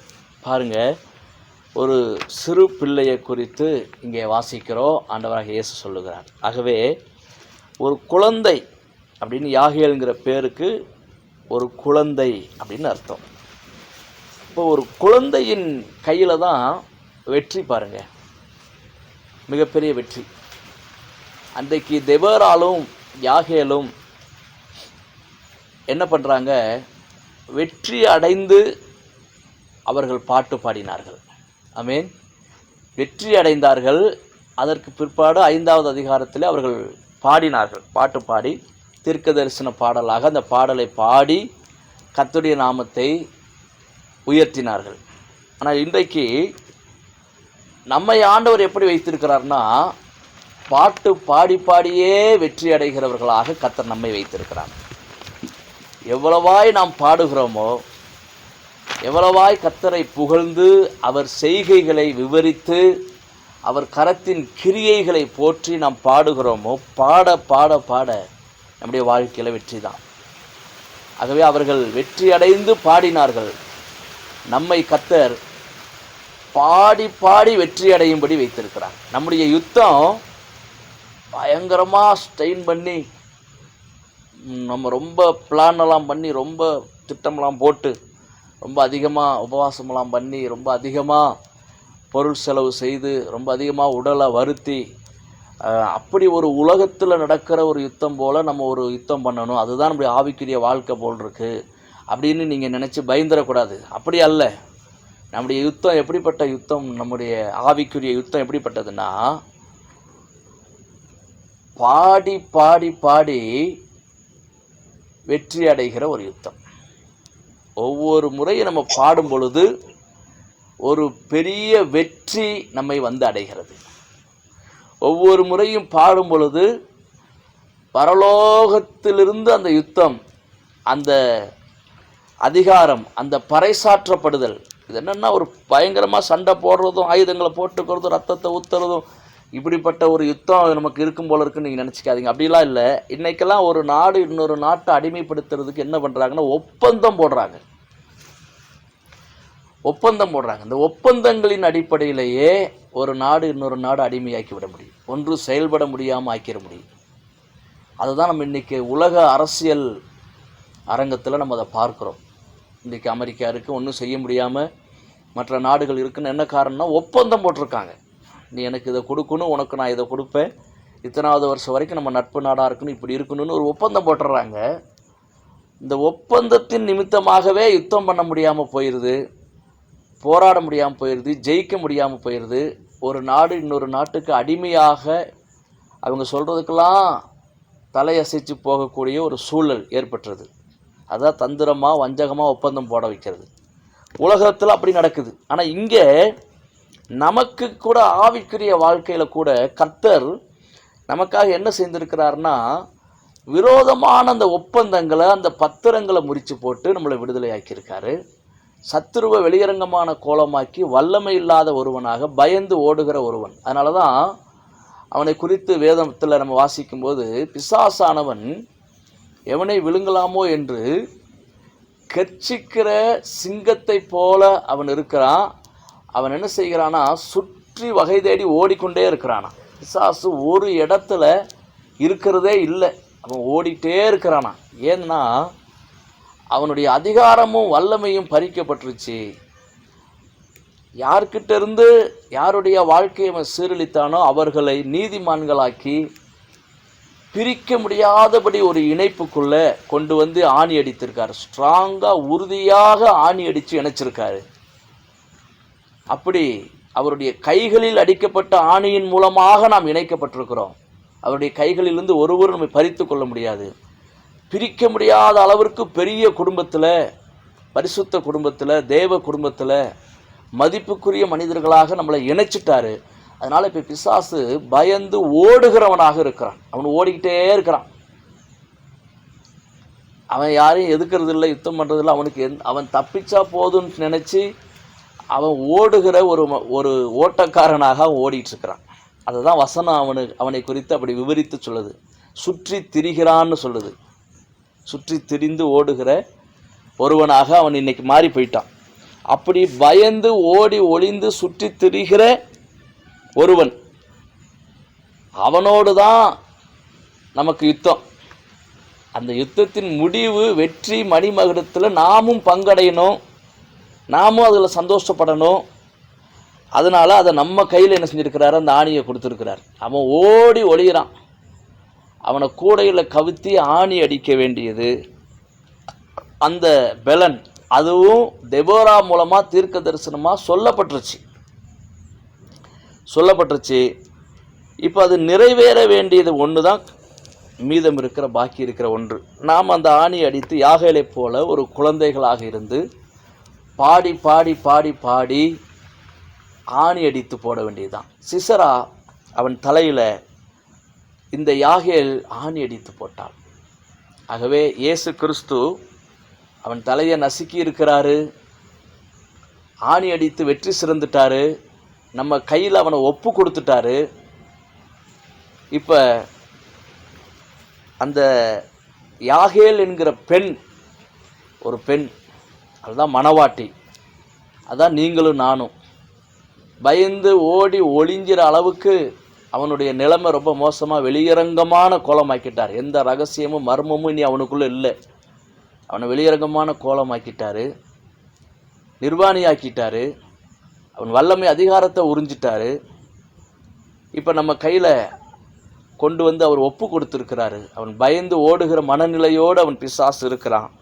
அப்படிப்பட்ட ஒருத்தனோடு நம்ம யுத்தம் பண்ணும்போது எப்படி யுத்தம் பண்ணலான்னா, நம்முடைய ஆவிக்குரிய வாழ்க்கையில் பாடி பாடி பாடி நம்ம யுத்தம் பண்ணலாம். பாட்டு பாடி வெற்றி அடைகிற ஒரு யுத்தத்தை தான் கர்த்தர் நமக்கு முன்பாக வைத்திருக்கிறார். சந்தோஷமா அல்லேலூயா சொல்லுவோம். அல்லேலூயா, ஆமென். ஆகவே இந்த யாகேல் என்கிற இந்த குழந்தை, இந்த பெண் ஒரு கபடற்ற மணவாட்டி கூட்டமாகிய தேவ ஜனங்களை, மீட்கப்பட்டவர்கள், ரட்சிக்கப்பட்டவர்களாகிய நம்மை அது காட்டுகிறது. நம்முடைய கைகளில் அவனை ஒப்பு கொடுத்திருக்கிறார். நம்மை நோக்கி ஓடி வரும்படியாக ஒரு பாதையை கர்த்தர் அவனுக்கு தீர்க்கதரிசிகள் மூலமாக முன்கூட்டியே நியமித்து வைத்திருக்கிறார். ஆகவே இந்த சிசரா என்று சொன்னால் விழுங்குவதை பார்ப்பது, ஸ்வாலோ என்று சொல்லப்பட்டிருக்கிறது. விழுங்குவதை பார்ப்பது, ஸ்வாலோ என்று சொல்லப்பட்டிருக்கிறது. ஆகவே அவன் விழுங்கி போடுகிறவன், பிசாசானவன் விழுங்கி போடுகிறவன். ஆனால் இன்றைக்கு அவன் பயந்து ஓடி ஒளிகிற நிலையில் இருக்கிறான். நம்முடைய குடும்பம் பெரிய குடும்பமாக இருக்கிறது. நாம் இந்த யாகேலைப் போல மணவாட்டி கூட்டமாக இருந்து, குழந்தைகளைப் போல கபடற்ற தேவ பிள்ளைகளாக யதார்த்தமாய் தேவனோடு சஞ்சரிக்கிறவர்களாக நாம் இருந்து, ஒரு பெரிய கல்விமான்களாக அறிவாளிகளாக அப்படியெல்லாம் இல்லை, இந்த 149வது சங்கீதத்தில் நாம் வாசிக்கிறோமே, அழகாக சொல்லப்பட்டிருக்கு. 149வது சங்கீதத்தில்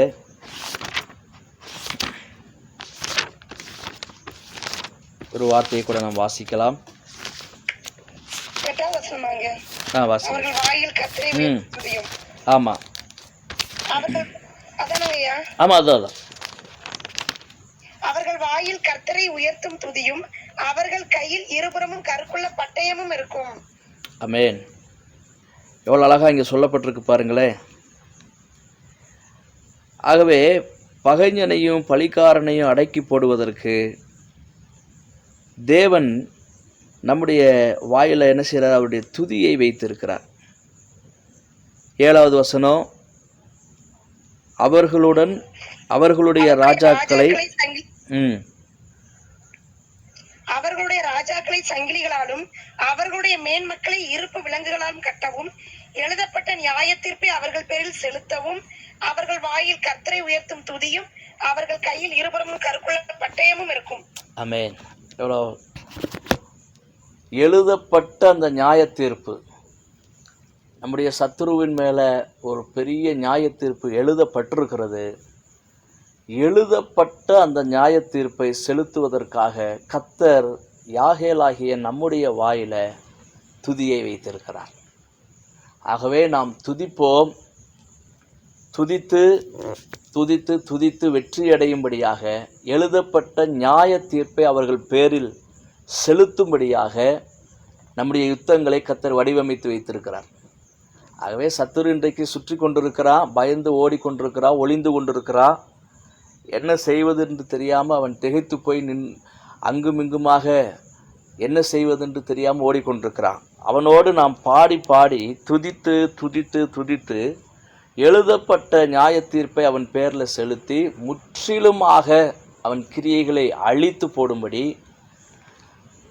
அவனை அடக்கி போடும்படி, அவனை முழுவதுமாக செயலிழக்க செய்து இந்த முழு பூமியையும் தேவனுடைய ராஜ்யமாக மாற்றும்படி, இந்த முழு உலகத்தில் இந்த முழு பூமியில் பிசாசினுடைய ராஜ்யம், பிசாசினுடைய அதிகாரம், பிசாசுக்கு உட்பட்ட எல்லைன்னு ஒன்று இல்லாதபடிக்கு அவனுடைய இந்த குழந்தைகளைப் போல யதார்த்தமாய் கபடற்று வாழ்கிற அந்த வாழ்க்கைக்கு எதிராக அவன் கொண்டு வந்த அவனுடைய குணங்கள், திட்டங்கள், யோசனைகள் எல்லாவற்றையும் முற்றிலுமாக அழித்து பரலோகத்திலும் பூலோகத்திலும் இருக்கிற எல்லா தேவ மனிதர்களையும் ஒருங்கிணைத்து முழு குடும்பம், இது எங்கள் குடும்பம், இது எங்கள் ராஜ்யம், தேவனுடைய ராஜ்யம் என்று சொல்லும்படியான ஒரு சூழ்நிலையை இந்த பூமியிலே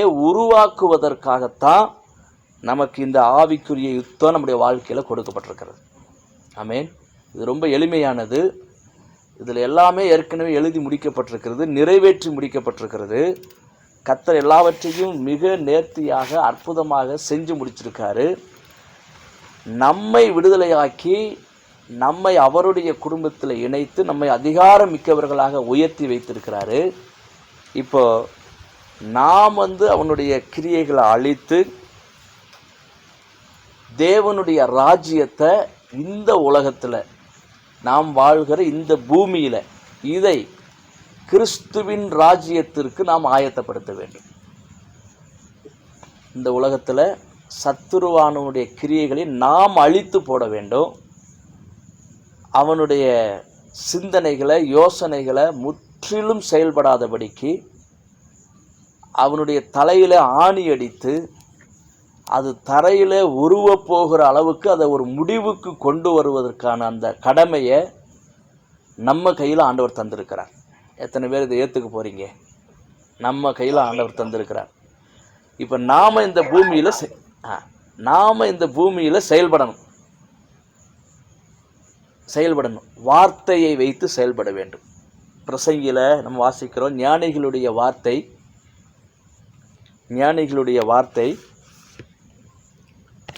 எப்படி இருக்கிறதா? தொற்று கோள்கள் போல் இருக்கிறதா. ரொம்ப அழகாக சொல்லப்பட்டிருக்கும். வாசிப்போம் அந்த வசனத்தை.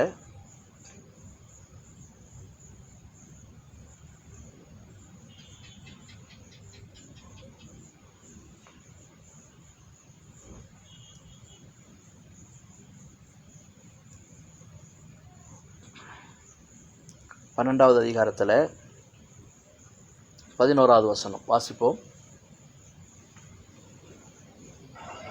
ஞானிகளின் வாக்கியங்கள் தாற்றுக்கோள்கள் போலவும் சங்க தலைவர்களால் அறியப்பட்ட ஆணிகள் போலும் இருக்கிறது. அவைகள் ஒரே மேய்ப்பனால் அளிக்கப்பட்டது. ஆமென். அப்போ சங்க தலைவர்களால் அறையப்பட்ட ஆணிகள் போல கர்த்தர் வார்த்தைகளையும் வாக்கியங்களையும் நமக்கு தந்திருக்கார். கர்த்தரை உயர்த்துகிற துதியை நம்முடைய வாயில தந்திருக்கிறாரு. அதை துதிப்பதற்கான உரிமையை நமக்கு தந்திருக்கிறாரு. அவருடைய குடும்பத்தின் மக்களாக நம்மளை மாற்றியிருக்காரு. நம்மளை ஸ்ட்ராங்காக இணைத்திருக்கிறார். ஆணி என்கிற வாவ் என்கிற ஆணியின் மூலமாக நம்மளை இணைத்திருக்கிறாரு. அடுத்தது நம்முடைய வாயில் வார்த்தைகளை தந்திருக்கிறார். அந்த 149 வாசித்தோம். கர்த்தர் என்ன செய்கிறாருங்க? வார்த்தைகளே நமக்கு தந்திருக்கிறார். அது சங்க தலைவர்களால் அறையப்பட்ட ஆணிகள் போல வார்த்தைகளை நமக்கு தந்திருக்காரு. இந்த வார்த்தைகள் ஒரே மேய்ப்பனால் நமக்கு கொடுக்கப்பட்டிருக்கிறது. நம்முடைய பிரதான மேய்ப்பனால் நமக்கு கொடுக்கப்பட்டிருக்கிறது. அவருடைய கைகளில் அடிக்கப்பட்ட அந்த ஆணி, அதுதான் அவருடைய கைகளிலிருந்து நமக்கு கொடுக்கப்படுகிற வார்த்தை, வாக்குத்தத்தங்கள், உரிமைகள் வேதம் முழுவதிலும் பொதிந்திருக்கிறது. இன்னைக்கு அதை எல்லாவற்றையும் எடுத்து பயன்படுத்தக்கூடிய உரிமை, அதிகாரத்தை கர்த்தர் நமக்கு தந்திருக்கார். ஆகவே நாம் தேவன் இறங்கி செயல்படணும், அவர் எனக்கு இது பண்ணணும், நீங்கள் வாங்கப்பா, நீங்கள் செய்யுங்கப்பா, நீங்கள் இது பண்ணுங்கப்பான்னு சொல்லி கெஞ்சிக்கிட்டு கேட்டுக்கிட்டு அப்படிலாம் இல்லாமல் நம்ம எப்படி வைக்கப்பட்டிருக்கோம், எந்த பொசிஷன், எந்த நிலையில் நம்ம வைக்கப்பட்டிருக்கிறோன்னு புரிந்து கொண்டு நம்முடைய நாவில் கர்த்தரை உயர்த்துகிற துதியை தந்திருக்கிறாரு. ரெண்டாவது, நமக்கு சங்க தலைவர்களால் அறையப்பட்ட ஆணிகள் போல இருக்கிற வார்த்தைகளை தந்திருக்கிறார். இந்த வார்த்தை என்கிற ஆணியை வைத்து, வாக்குத்தத்தங்கள் என்கிற ஆணியை வைத்து தேவன் நமக்கு கொடுத்திருக்கிற அதிகாரத்தை பயன்படுத்தி நாம் சிசராவின் தலையில் யாகேல் ஆடி அடித்தது போல அடித்து நாம் என்ன செய்ய வேண்டும்? ஒரு பெரிய வெற்றியை நாம் கொண்டு வர முடியும் என்பதை நாம் புரிந்து கொள்ளணும். ஆகவே நம்முடைய நாவுகள், நம்முடைய வாயிலிருந்து நல்ல வாக்கியங்கள், நல்ல அறிக்கைகள், பவுல் தீமோத்தேயுவை சொல்லும்பொழுது நீ நல்ல அறிக்கை செய்தவன் என்று சொல்லுகிறார். ஆகவே நல்ல வார்த்தைகளை நாம் பேச ஆரம்பிப்போம். கர்த்தரை உயர்த்துகிற துதித்து துதித்து துதித்து நாம் வெற்றி அடைவோம். ரெண்டாவது, வாக்குத்தத்தங்களை அறிக்கை செய்து, எழுதப்பட்ட வசனங்களை அறிக்கை செய்து, சூழ்நிலைகளை பார்த்து அல்ல. சூழ்நிலையை பார்த்தா 900 இருப்புரதம் இருக்கு, பலசாலியை போல எதிரி தோன்றுகிறான், ரொம்ப கோபக்காரனா தெரிகிறான், ரொம்ப வேகமான குதிரைகளை அவன் வைத்திருக்கிறான், பெருங்கூட்டம் அவனோடு இருக்கிறது, அவர்கள் பெரும்பான்மையானவர்களைப் போல காணப்படுகிறார்கள். இதெல்லாவற்றையும் பார்த்து நம்ம ஒரு முடிவுக்கு நம்ம பயந்து போயிடக்கூடாது, குழம்பி போயிடக்கூடாது. அதெல்லாம் நம்ம பார்க்கக்கூடாது. நம்ம எதை பார்க்கணும்னா, எழுதப்பட்டு இருக்கிற வார்த்தைகள் நம்மை குறித்து எழுதப்பட்டிருக்கிறது. நம்முடைய ஆண்டவர் நமக்கு விரோதமான கையெழுத்தை குலைச்சிட்டாரு. இப்போ நமக்கு ஆதரவாக இதெல்லாம் இருக்குது வேதத்தில். நமக்கு சாதகமாக நமக்கென்று கையளிக்கப்பட்ட அதிகாரங்கள் எது, நமக்கு கொடுக்கப்பட்ட வல்லமை எப்படிப்பட்டது, நாம் இருக்கிற சபை, நம்முடைய ஊழியங்கள் எப்படிப்பட்டது, எதன் மேல் கட்டப்பட்டிருக்கிறது, நமக்கு இந்த எதிர்காலத்தில் இப்போ நாம் வாழ்கிற இந்த நாட்களிலே, நாம் வாழ்கிற இந்த காலத்தின், இந்த நாட்களின் சிறப்பு, இந்த காலத்தின் மேன்மை என்ன? நம்ம ஒரு ஏசாயாவை போன்றவர்கள் அல்ல, நம்ம ஒரு எலியாவை போன்றவர்கள் அல்ல. அக்கினியை இறக்கி மனிதர்களை கொன்று குவிக்கிற ஒரு யுத்தத்தை நாம் பண்ணவில்லை. நம்முடைய யுத்தம் ஆவிக்குரிய யுத்தம். நாம் அவர்கள் வாழ்ந்த காலத்தில் நம்ம வாழலை. நாம் இப்பொழுது வாழ்கிற காலம் ஒரு அதிமேன்மையான காலம். கிறிஸ்து நமக்காக எல்லாவற்றையும் செய்து முடித்து நிறைவேற்றி நிறைவேற்றி முடித்து விட்டதுக்கு பிற்பாடு நம்ம வாழ்கிறோம். உயிர்த்தெழுதல், இயேசு கிறிஸ்து மரித்து மரணத்தை ஜெயித்து உயிர்த்தெழுந்ததுக்கு அப்புறம் இருக்கிற காலத்தில் நம்ம வாழ்கிறோம்னா, இந்த காலத்தில் நாம் எப்படி வேதத்தை புரிந்து கொள்ளணும், நம்ம வாக்குத்தத்தங்களை எப்படி எடுத்துக்கொள்ளணும், நம்முடைய ஜெபங்கள் எப்படி மாறுபட்ட ஜெபங்களாக இருக்கணும். அன்றைக்கு அவர்கள் போல தூளும் சாம்பலும் ஆகிய நான் உங்களோட பேசுகிறப்பா அப்படின்னு சொல்லி அவங்க ஜெபம் பண்ணாங்க. அதுபோல் இன்றைக்கி நம்ம ஜெபிக்க வேண்டிய அவசியம் இல்லை. இன்றைக்கி நாம் எப்படிலாம் ஜெபிக்கலாம் அப்படின்னா, நாம் கட்டளை கொடுத்து ஜெபிக்க வேண்டும். நம்முடைய வெற்றி உறுதி செய்யப்பட்டிருக்கு. இன்றைக்கி நம்ம மேலே சில தீர்க்க தரிசனங்கள் சொல்லப்பட்டிருக்கிறது, நமக்கு நிறைய வாக்குத்தத்தங்கள் கொடுக்கப்பட்டிருக்கு. இன்றைக்கி நாம் இந்த பெரிய குடும்பத்தில் இணைக்கப்பட்டிருக்கிறோங்கிற அந்த நீதிமான்கள் ஆக்கப்பட்டிருக்கிறோம், கிறிஸ்துவுக்குள்ளே நாங்கள் இருக்கிறோம் அப்படிங்கிற அந்த பார்வையின் வழியாக நீங்கள் வேதத்தை படிக்கும் பொழுது, பார்க்கும் பொழுது, கற்றுக்கொள்ளும் பொழுது உங்களுடைய ஸ்தானம் எது என்று உங்களுக்கு தெரிய வரும். உங்களோட சத்துருவினுடைய ஸ்தானம் எது அப்படிங்கிறது உங்களுக்கு தெரிய வரும். அது எப்படிப்பட்டதுன்னா, ஏற்கனவே முடிவு கட்டப்பட்ட பயந்து கொண்டிருக்கிற ஒருவன் அவனை ஒரு முடிவுக்கு கொண்டு வருகிற ஒரு எளிமையான ஒரு யுத்தம்தான் கிறிஸ்துவுக்குள் நாம் செய்ய போகிறோம். அது பாடி செய்யக்கூடியது. அது வார்த்தைகளை, வாக்குத்தத்தங்களை நல்ல விதமாக அறிக்கை செய்து பிரசங்கியில் சொல்லப்பட்டிருக்கிறபடியே அறையப்பட்ட ஆணிகளைப் போல நம்முடைய வார்த்தைகளை உறுதியாக அடிக்க வேண்டும். எப்படி தரையில் உருவி போகத்தக்கதாக அந்த ஆணியை அந்த யாகேல் சிஸ்ராவின் தலையில் அடித்து ஒரு முடிவை கொண்டு வந்தாலோ, அவனுடைய ராஜ்யத்திற்கு ஒரு முடிவை கொண்டு வந்தாள் யுத்தத்தில், அதுபோல் இன்றைக்கி நீங்களும் நானும் கூட தேவனுடைய வார்த்தைகளில் உறுதியுள்ளவர்களாய், அசையாதவர்களாய், உறுதியுள்ளவர்களாய் இருந்து இந்த வாக்குத்தத்தமாகிய அந்த வார்த்தைகளை நம்ம ஸ்ட்ராங்காக அடிக்கணும் சத்துருவின் தலையில். நாமே குழப்பவாதிகளாக இருக்கக்கூடாது. இந்த புதிய ஏற்பாட்டு கண்ணாடியை போட்டு கிறிஸ்துவுக்குள்ளிருந்து பார்த்து நாங்கள் மிக மேன்மையான ஒரு காலத்தில் வாழ்ந்துக்கிட்டு இருக்கிறோம். முழு உலகத்தையும் கிறிஸ்துவின் ராஜ்யமாக மாற்றுகிற ஒரு மகா பெரிய பணியில் நாங்கள் ஈடுபட்டிருக்கிறோம். இயேசு கிறிஸ்து இந்த உலகத்தை ஆட்சி செய்யும்போது இந்த ராஜ்யம் முழுவதும் பரலோகத்திலிருந்து பூலோகம் வரைக்கும், இந்த பரலோகங்கிறது பூலோகம் வரைக்கும் நீண்டிருக்க வேண்டும், இணைக்கப்பட்டிருக்க வேண்டும். இந்த பரலோகம் பூலோகத்தோடு இணைக்கப்பட்டிருக்க வேண்டும். அதாவது மத்தேயு 6 அந்த ஜெபத்தில் கர்த்தர் சொன்னது போல, உம்முடைய சித்தம் பரலோகத்தில் செய்யப்படுவது போல இந்த பூமியிலேயும் செய்யப்படுவதாக என்று அவர் ஜெபிக்கும்படியாக சொன்னார். அப்படி நம்ம ஒவ்வொரு முறை சொல்லும் பொழுது, பரலோகத்தில் எப்படி தேவன் ராஜரீகம் பண்ணுகிறாரோ, ஆளுகை செய்கிறாரோ, அதிகாரம் செலுத்துகிறாரோ, அதே போல் இந்த பூமியிலேயும் செய்யப்பட வேண்டும். பூமி பரலோகத்தை போல மாறணும், வனாந்தரம் வயல்வெளியைப் போல மாறணும். தேவனுடைய ராஜ்யம் இங்கு வரைக்கும் அதனுடைய எல்லை இருக்க வேண்டும். அப்படி இந்த பூமியை மாற்றக்கூடிய, சரிப்படுத்தக்கூடிய அதிகாரம் எனக்குள்ளே இருக்குது, வல்லமை எனக்குள்ளே இருக்குது. என்னால் நான் பாடி யுத்தம் பண்ணுவதற்கு அழைக்கப்பட்டிருக்கிறேன். தேவனுடைய வார்த்தையை அந்த பச்சை மரத்தில் ஆணி அடிக்கிறது போல் கர்த்தருடைய வாக்குத்தத்தங்களில், வார்த்தைகளில் உறுதியாக இருந்து அவைகளை அறிக்கை செய்து அதிகாரத்தை நான் வெளிப்படுத்த வேண்டும். அந்த வார்த்தையை அறிக்கை செய்து வாக்குத்தத்தங்களை இந்த காலத்திற்கு ஏற்ற வாக்குத்தத்தங்களை சொல்லி சிசராக்களின் தலையில் ஆணி அடித்து இந்த பிசாசின் ராஜ்யத்திற்கு ஒரு முடிவை உண்டாக்கி முழு உலகத்தையும் தேவனுடைய ராஜ்யமாக மாற்றுகிற பணியிலே கர்த்தர் என்னை ஈடுபடுத்தி இருக்கிறார், என்னை அழைத்திருக்கிறார். அதற்கு தேவையான துதியையும் அதற்கு தேவையான வார்த்தை வசனத்தையும் கர்த்தர் என்னுடைய கையில் தந்துட்டார். எதிராளியை முழுவதும் வெளியரங்கமான கோலமாக்கிட்டார். என்னை பலசாலியாக்கி இருக்கிறார். அதிகார வர்க்கத்தினராக என்னை மாற்றி இருக்கிறார்.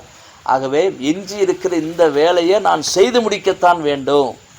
என்னுடைய செயலுக்காக என்னுடைய கையில் ஒப்பு கொடுத்து நான் செய்வதை பார்த்து சந்தோஷப்படுவதற்காக, என்னோடு இணைந்து செயல்படுவதற்காக கர்த்தர் காத்திருக்கிறார். ஆமென்.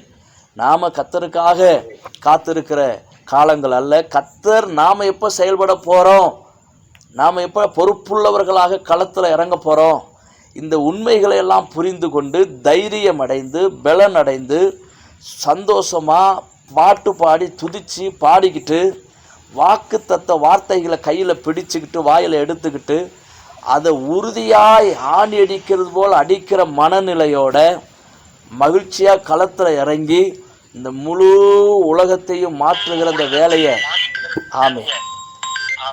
நம்ம எப்போ ஆரம்பிக்க போகிறோன்னு சொல்லி கர்த்தர் நம்முடைய செயல்பாடுகளுக்காக இப்போ காத்து கொண்டிருக்கிறார்.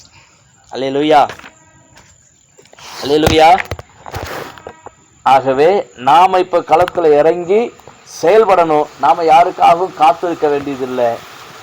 நம்ம களத்தில் இறங்கி நம்ம செயல்படணும்னு சொல்லி ஆண்டவர் எதிர்பார்க்கிறார். நாம் இறங்கி வேலையை செய்யும்போது, அறிக்கையை செய்யும்போது, துதியை ஆரம்பிக்கும்போது, இதெல்லாம் நான் ஒழுங்குபடுத்த போகிறேன், இதெல்லாம் நான் சரிப்படுத்த போகிறேன், நான் இந்த பூமியில் நீடித்த நாட்களாக வாழ்ந்து கர்த்தருடைய யுத்தத்தை செய்ய போகிறேன், அவருடைய ராஜ்யத்தை ஸ்தாபிக்க போகிறேன் என்று சொல்லி நீங்கள் களத்தில் இறங்கும் பொழுது நட்சத்திரங்களெல்லாம் அயனங்களிலிருந்து புறப்படும் உங்களுக்கு ஆதரவாக.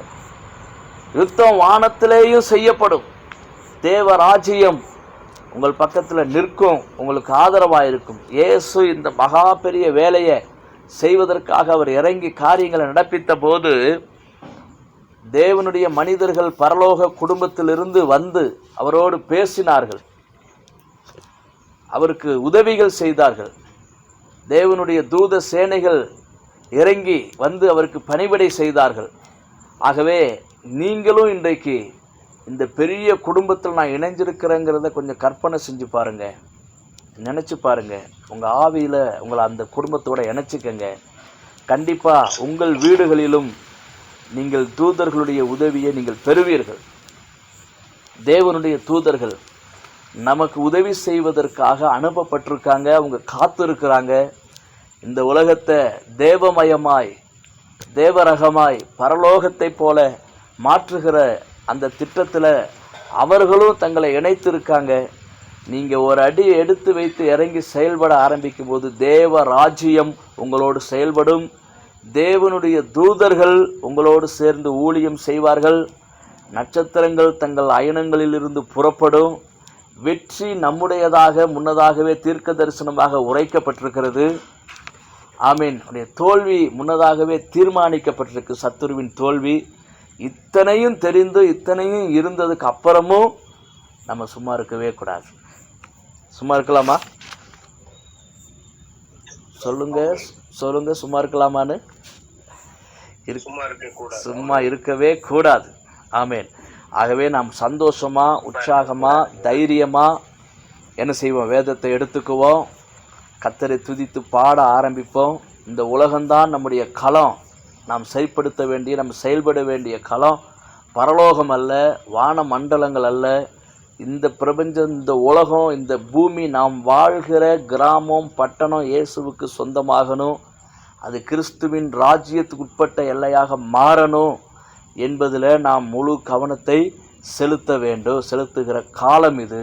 ஆகவே இனி யோசிக்க வேண்டாம், தாமதிக்க வேண்டாம். அழைப்பு இருக்கா இல்லையா, எனக்கு என்ன மாதிரியான அழைப்பு, எனக்கு இவ்வளோ பிரச்சனைகள் இருக்குதுன்னு சொல்லி சூழ்நிலைகளை பார்த்து கொண்டு காரணங்களை சொல்லி கொண்டு நாம் என்ன செய்ய வேண்டாம்? காலதாமதம் செய்ய வேண்டாம். அதிகாரத்தை பெற்ற நாம் அமைதியாக உட்கார்ந்திருக்கக்கூடாது. அது மிகப்பெரிய தவறு. ஆகவே நாம் கர்த்தருடைய சமூகத்தில் உற்சாகத்தோடு தைரியத்தோடு எழும்பி யுத்தத்தை நடப்பிப்போம், தேவராஜ்யத்தை ஸ்தாபிப்போம். கர்த்தர் நம்மை ஆசீர்வதிப்பாராக.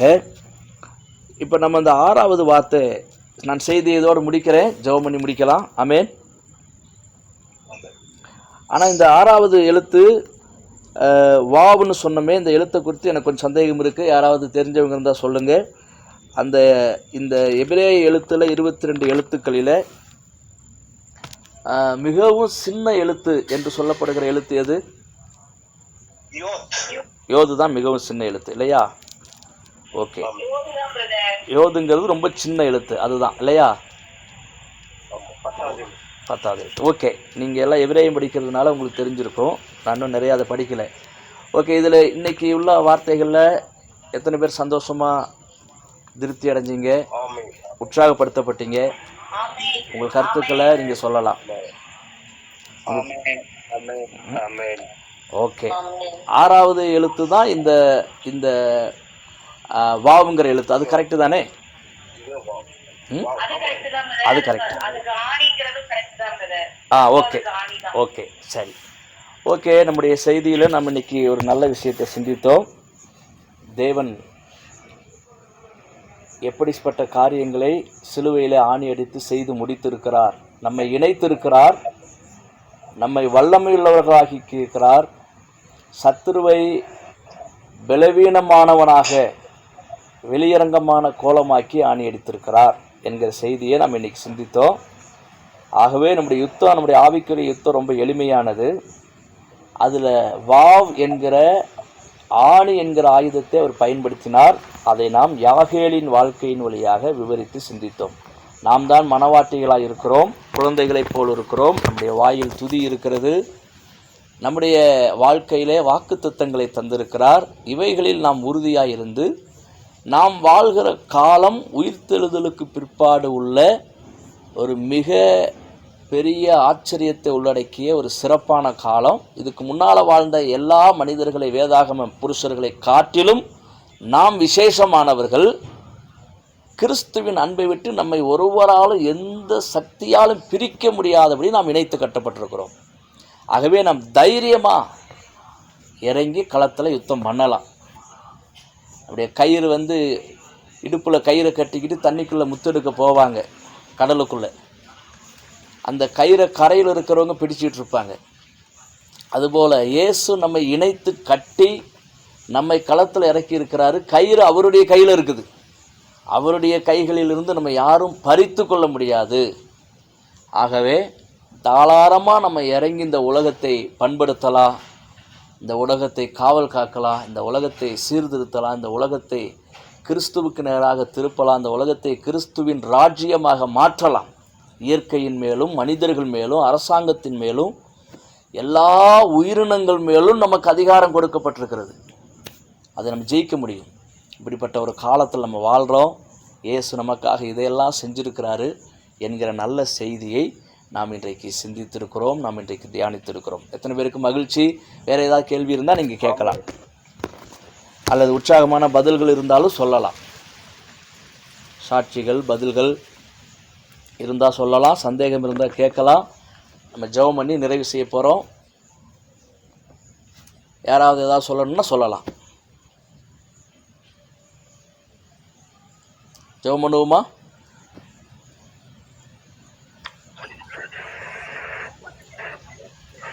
பிரைஸ் எல்லாம் ஆசீர்வாதமா இருந்தது பிரதர். ரொம்ப சந்தோஷம், ரொம்ப சந்தோஷமா. உங்க யாகேல போல நம்மளும் குழந்தைகளா இருந்து கபடற்றவர்களா இருந்து வெற்றி அடைய முடியும். வெற்றியை நம்ம நம்ம சுதந்திரவாளிகளா இருந்தா நம்ம அதை சுதந்திரிக்கணும் அப்படின்னு சொல்லி சொன்னது ரொம்ப நல்லா இருந்தது. ஓகே, ரொம்ப சந்தோஷம். ஓகே, நாளைக்கு பாஸ்டர் ஐயா கண்டினியூ பண்ணுவாங்க. தொடர்ந்து நாம் இந்த 21 நாள் தேவனுடைய வார்த்தைகளை சிந்திப்போம். நம்ம அப்படியே கண்களை மூடி ஜெபிப்போம், ஜெபித்து நிறைவு செய்வோம். தகப்பனே, உம்மை துதிக்கிறோம். இந்த நாளில் இந்த வார்த்தைகளை சிந்திக்கிறதற்கு எங்களுக்கு கொஞ்சம் நேர கால அவகாசம் தந்தீங்க, அதுக்காக ஸ்தோத்திரம். ஆண்டவரே, உம்முடைய பிள்ளைகளோடு இந்த வசனங்களை சொல்லும்படியான வாய்ப்பை தந்ததுக்கு நன்றி. இதில் இணைப்பில் வந்த எல்லாரையும் பிதா, குமாரன், பரிசுத்தாவின் நாமத்தினால் வாழ்த்துகிறோம். உங்களை ஆசீர்வதிக்கிறப்பா. நாங்கள் புதிய ஏற்பாட்டில் சிறப்பான குடியுரிமையை பெற்றவங்களாக இருக்கிறோம். கர்த்தரிடத்தில் நாங்கள் நெருக்கமான உறவையும் அங்கீகாரத்தையும் பெற்றவர்களாக இருக்கிறோம். ஆகவே அந்த உணர்வு உம்முடைய பிள்ளைகளுக்குள்ளே மேலோங்கட்டும். அதன் மூலமாக ஆண்டவரே, உம்மை பாடி துதித்து உம்முடைய வார்த்தைகளில் உறுதியாக நின்று அதை அறிக்கை செய்து வெற்றியின் மேல் வெற்றி அடைவார்களாக. இந்த முழு உலகத்தையும் உம்முடைய ராஜ்யமாய் மாற்றுகிற மகத்தான பணியிலே இந்த சத்தத்தை கேட்கிற நாங்கள் எல்லாரும் இணைந்து ஈடுபட விரும்பி எங்களை ஒப்பு கொடுக்கிறோம். உடைய பிள்ளைகளை இந்த வார்த்தைகளால் ஆசீர்வதிக்கிறேன். இன்றிலிருந்து இவர்கள் இந்த பெரிய பணியில் பயன்படுத்தப்படுவார்களாக. கல்லாதவர்களாக இருந்தாலும் அறியாதவர்களாக இருந்தாலும் யாகைகளை போல குழந்தைகளாக இருந்தாலும் வெற்றியடைய முடியும் என்கிற செய்தியை நீங்கள் சொல்லியிருக்கீங்க. உம்முடைய பிள்ளைகள் வாழ்க்கையில் இன்றிலிருந்து வெற்றி துவங்கட்டும், வெற்றியின் மேல் வெற்றி அடையட்டும் நாங்கள் செபிக்கிறோம். நீர் ஆண்டவரை இணைத்திருக்கிறீர், உறுதியாக இணைத்திருக்கிறீர், அதற்காக ஸ்தோத்திரம். சத்துருவை பலவீனப்படுத்தி அவனுடைய வெளியரங்கமான கோலமாக்கி அவனை ஓடி ஒளிகிற நிலையிலே அவனை கொண்டு வந்து வைத்திருக்கிறீர், அதற்காக ஸ்தோத்திரம். தேவன் தம்முடைய பிள்ளைகள் இந்த யுத்தத்திற்கு இறுதி முடிவை கொண்டு வந்து முற்றிலும் சத்துரு சங்கரிக்கப்பட்டான், எழுதப்பட்ட தீர்ப்பு அவன் மேல் செலுத்தப்பட்டு ஆயிற்று என்கிற செய்தியை மணவாட்டி கூட்டமாகிய திருச்சபை அதை செய்து முடிக்க வேண்டும், சொல்லி முடிக்க வேண்டும் என்று நீர் விரும்பி அவனை விட்டு வைத்திருக்கிறீர், அதற்காக ஸ்தோத்திரப்பா.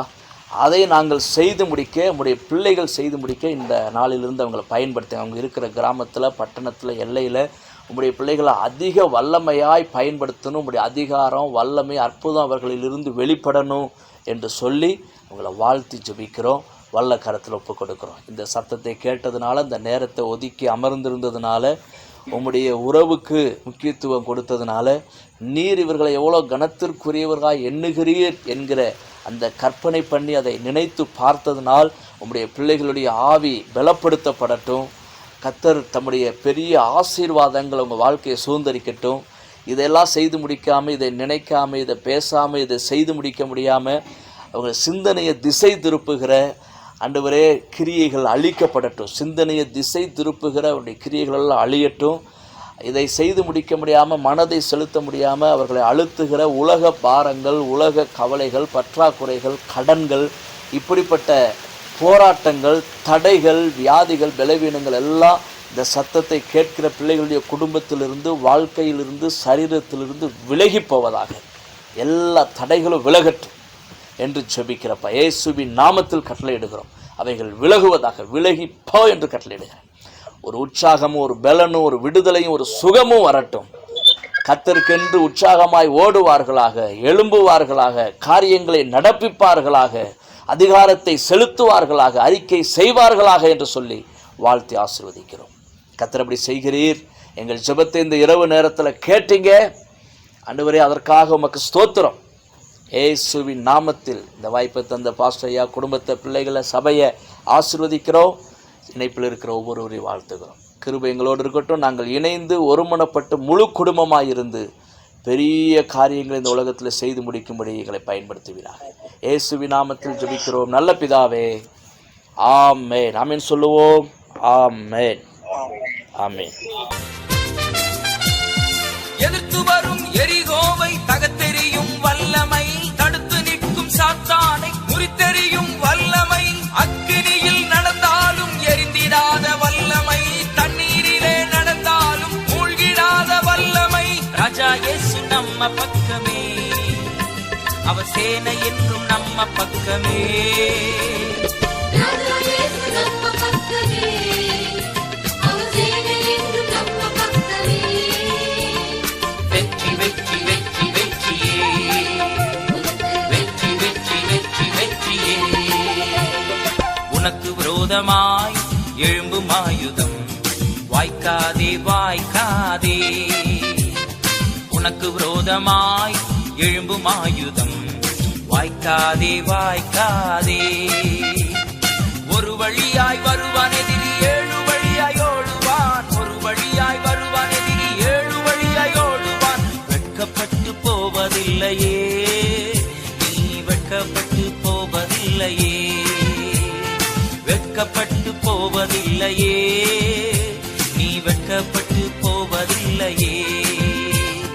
உனக்கு விரோதமாய் எழும்பும் ஆயுதம் வாய்க்காதே வாய்க்காதே, வாய்க்காதே வாய்க்காதே, வாய்க்காதே வாய்க்காதே.